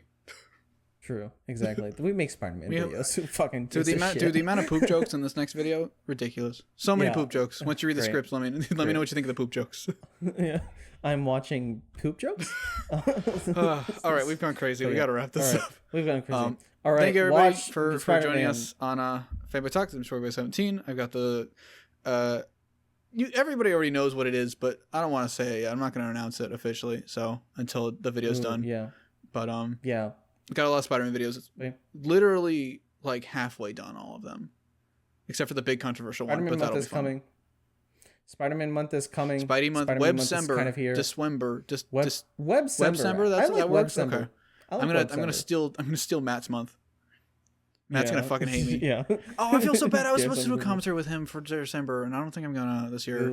I feel bad. But maybe it'll be a January thing or something. Yeah, that makes sense. But yeah. All right. Thanks everyone. Yeah, thank you for joining us. Bye bye. See you guys around. Bye bye. Bye bye. Ask us questions too. Yeah, ask us questions. I need to make a Twitter thing. I got it. Yeah. Yeah. All right. See you guys. Spider-Man. Spider-Man. There you go. Bye bye. See ya.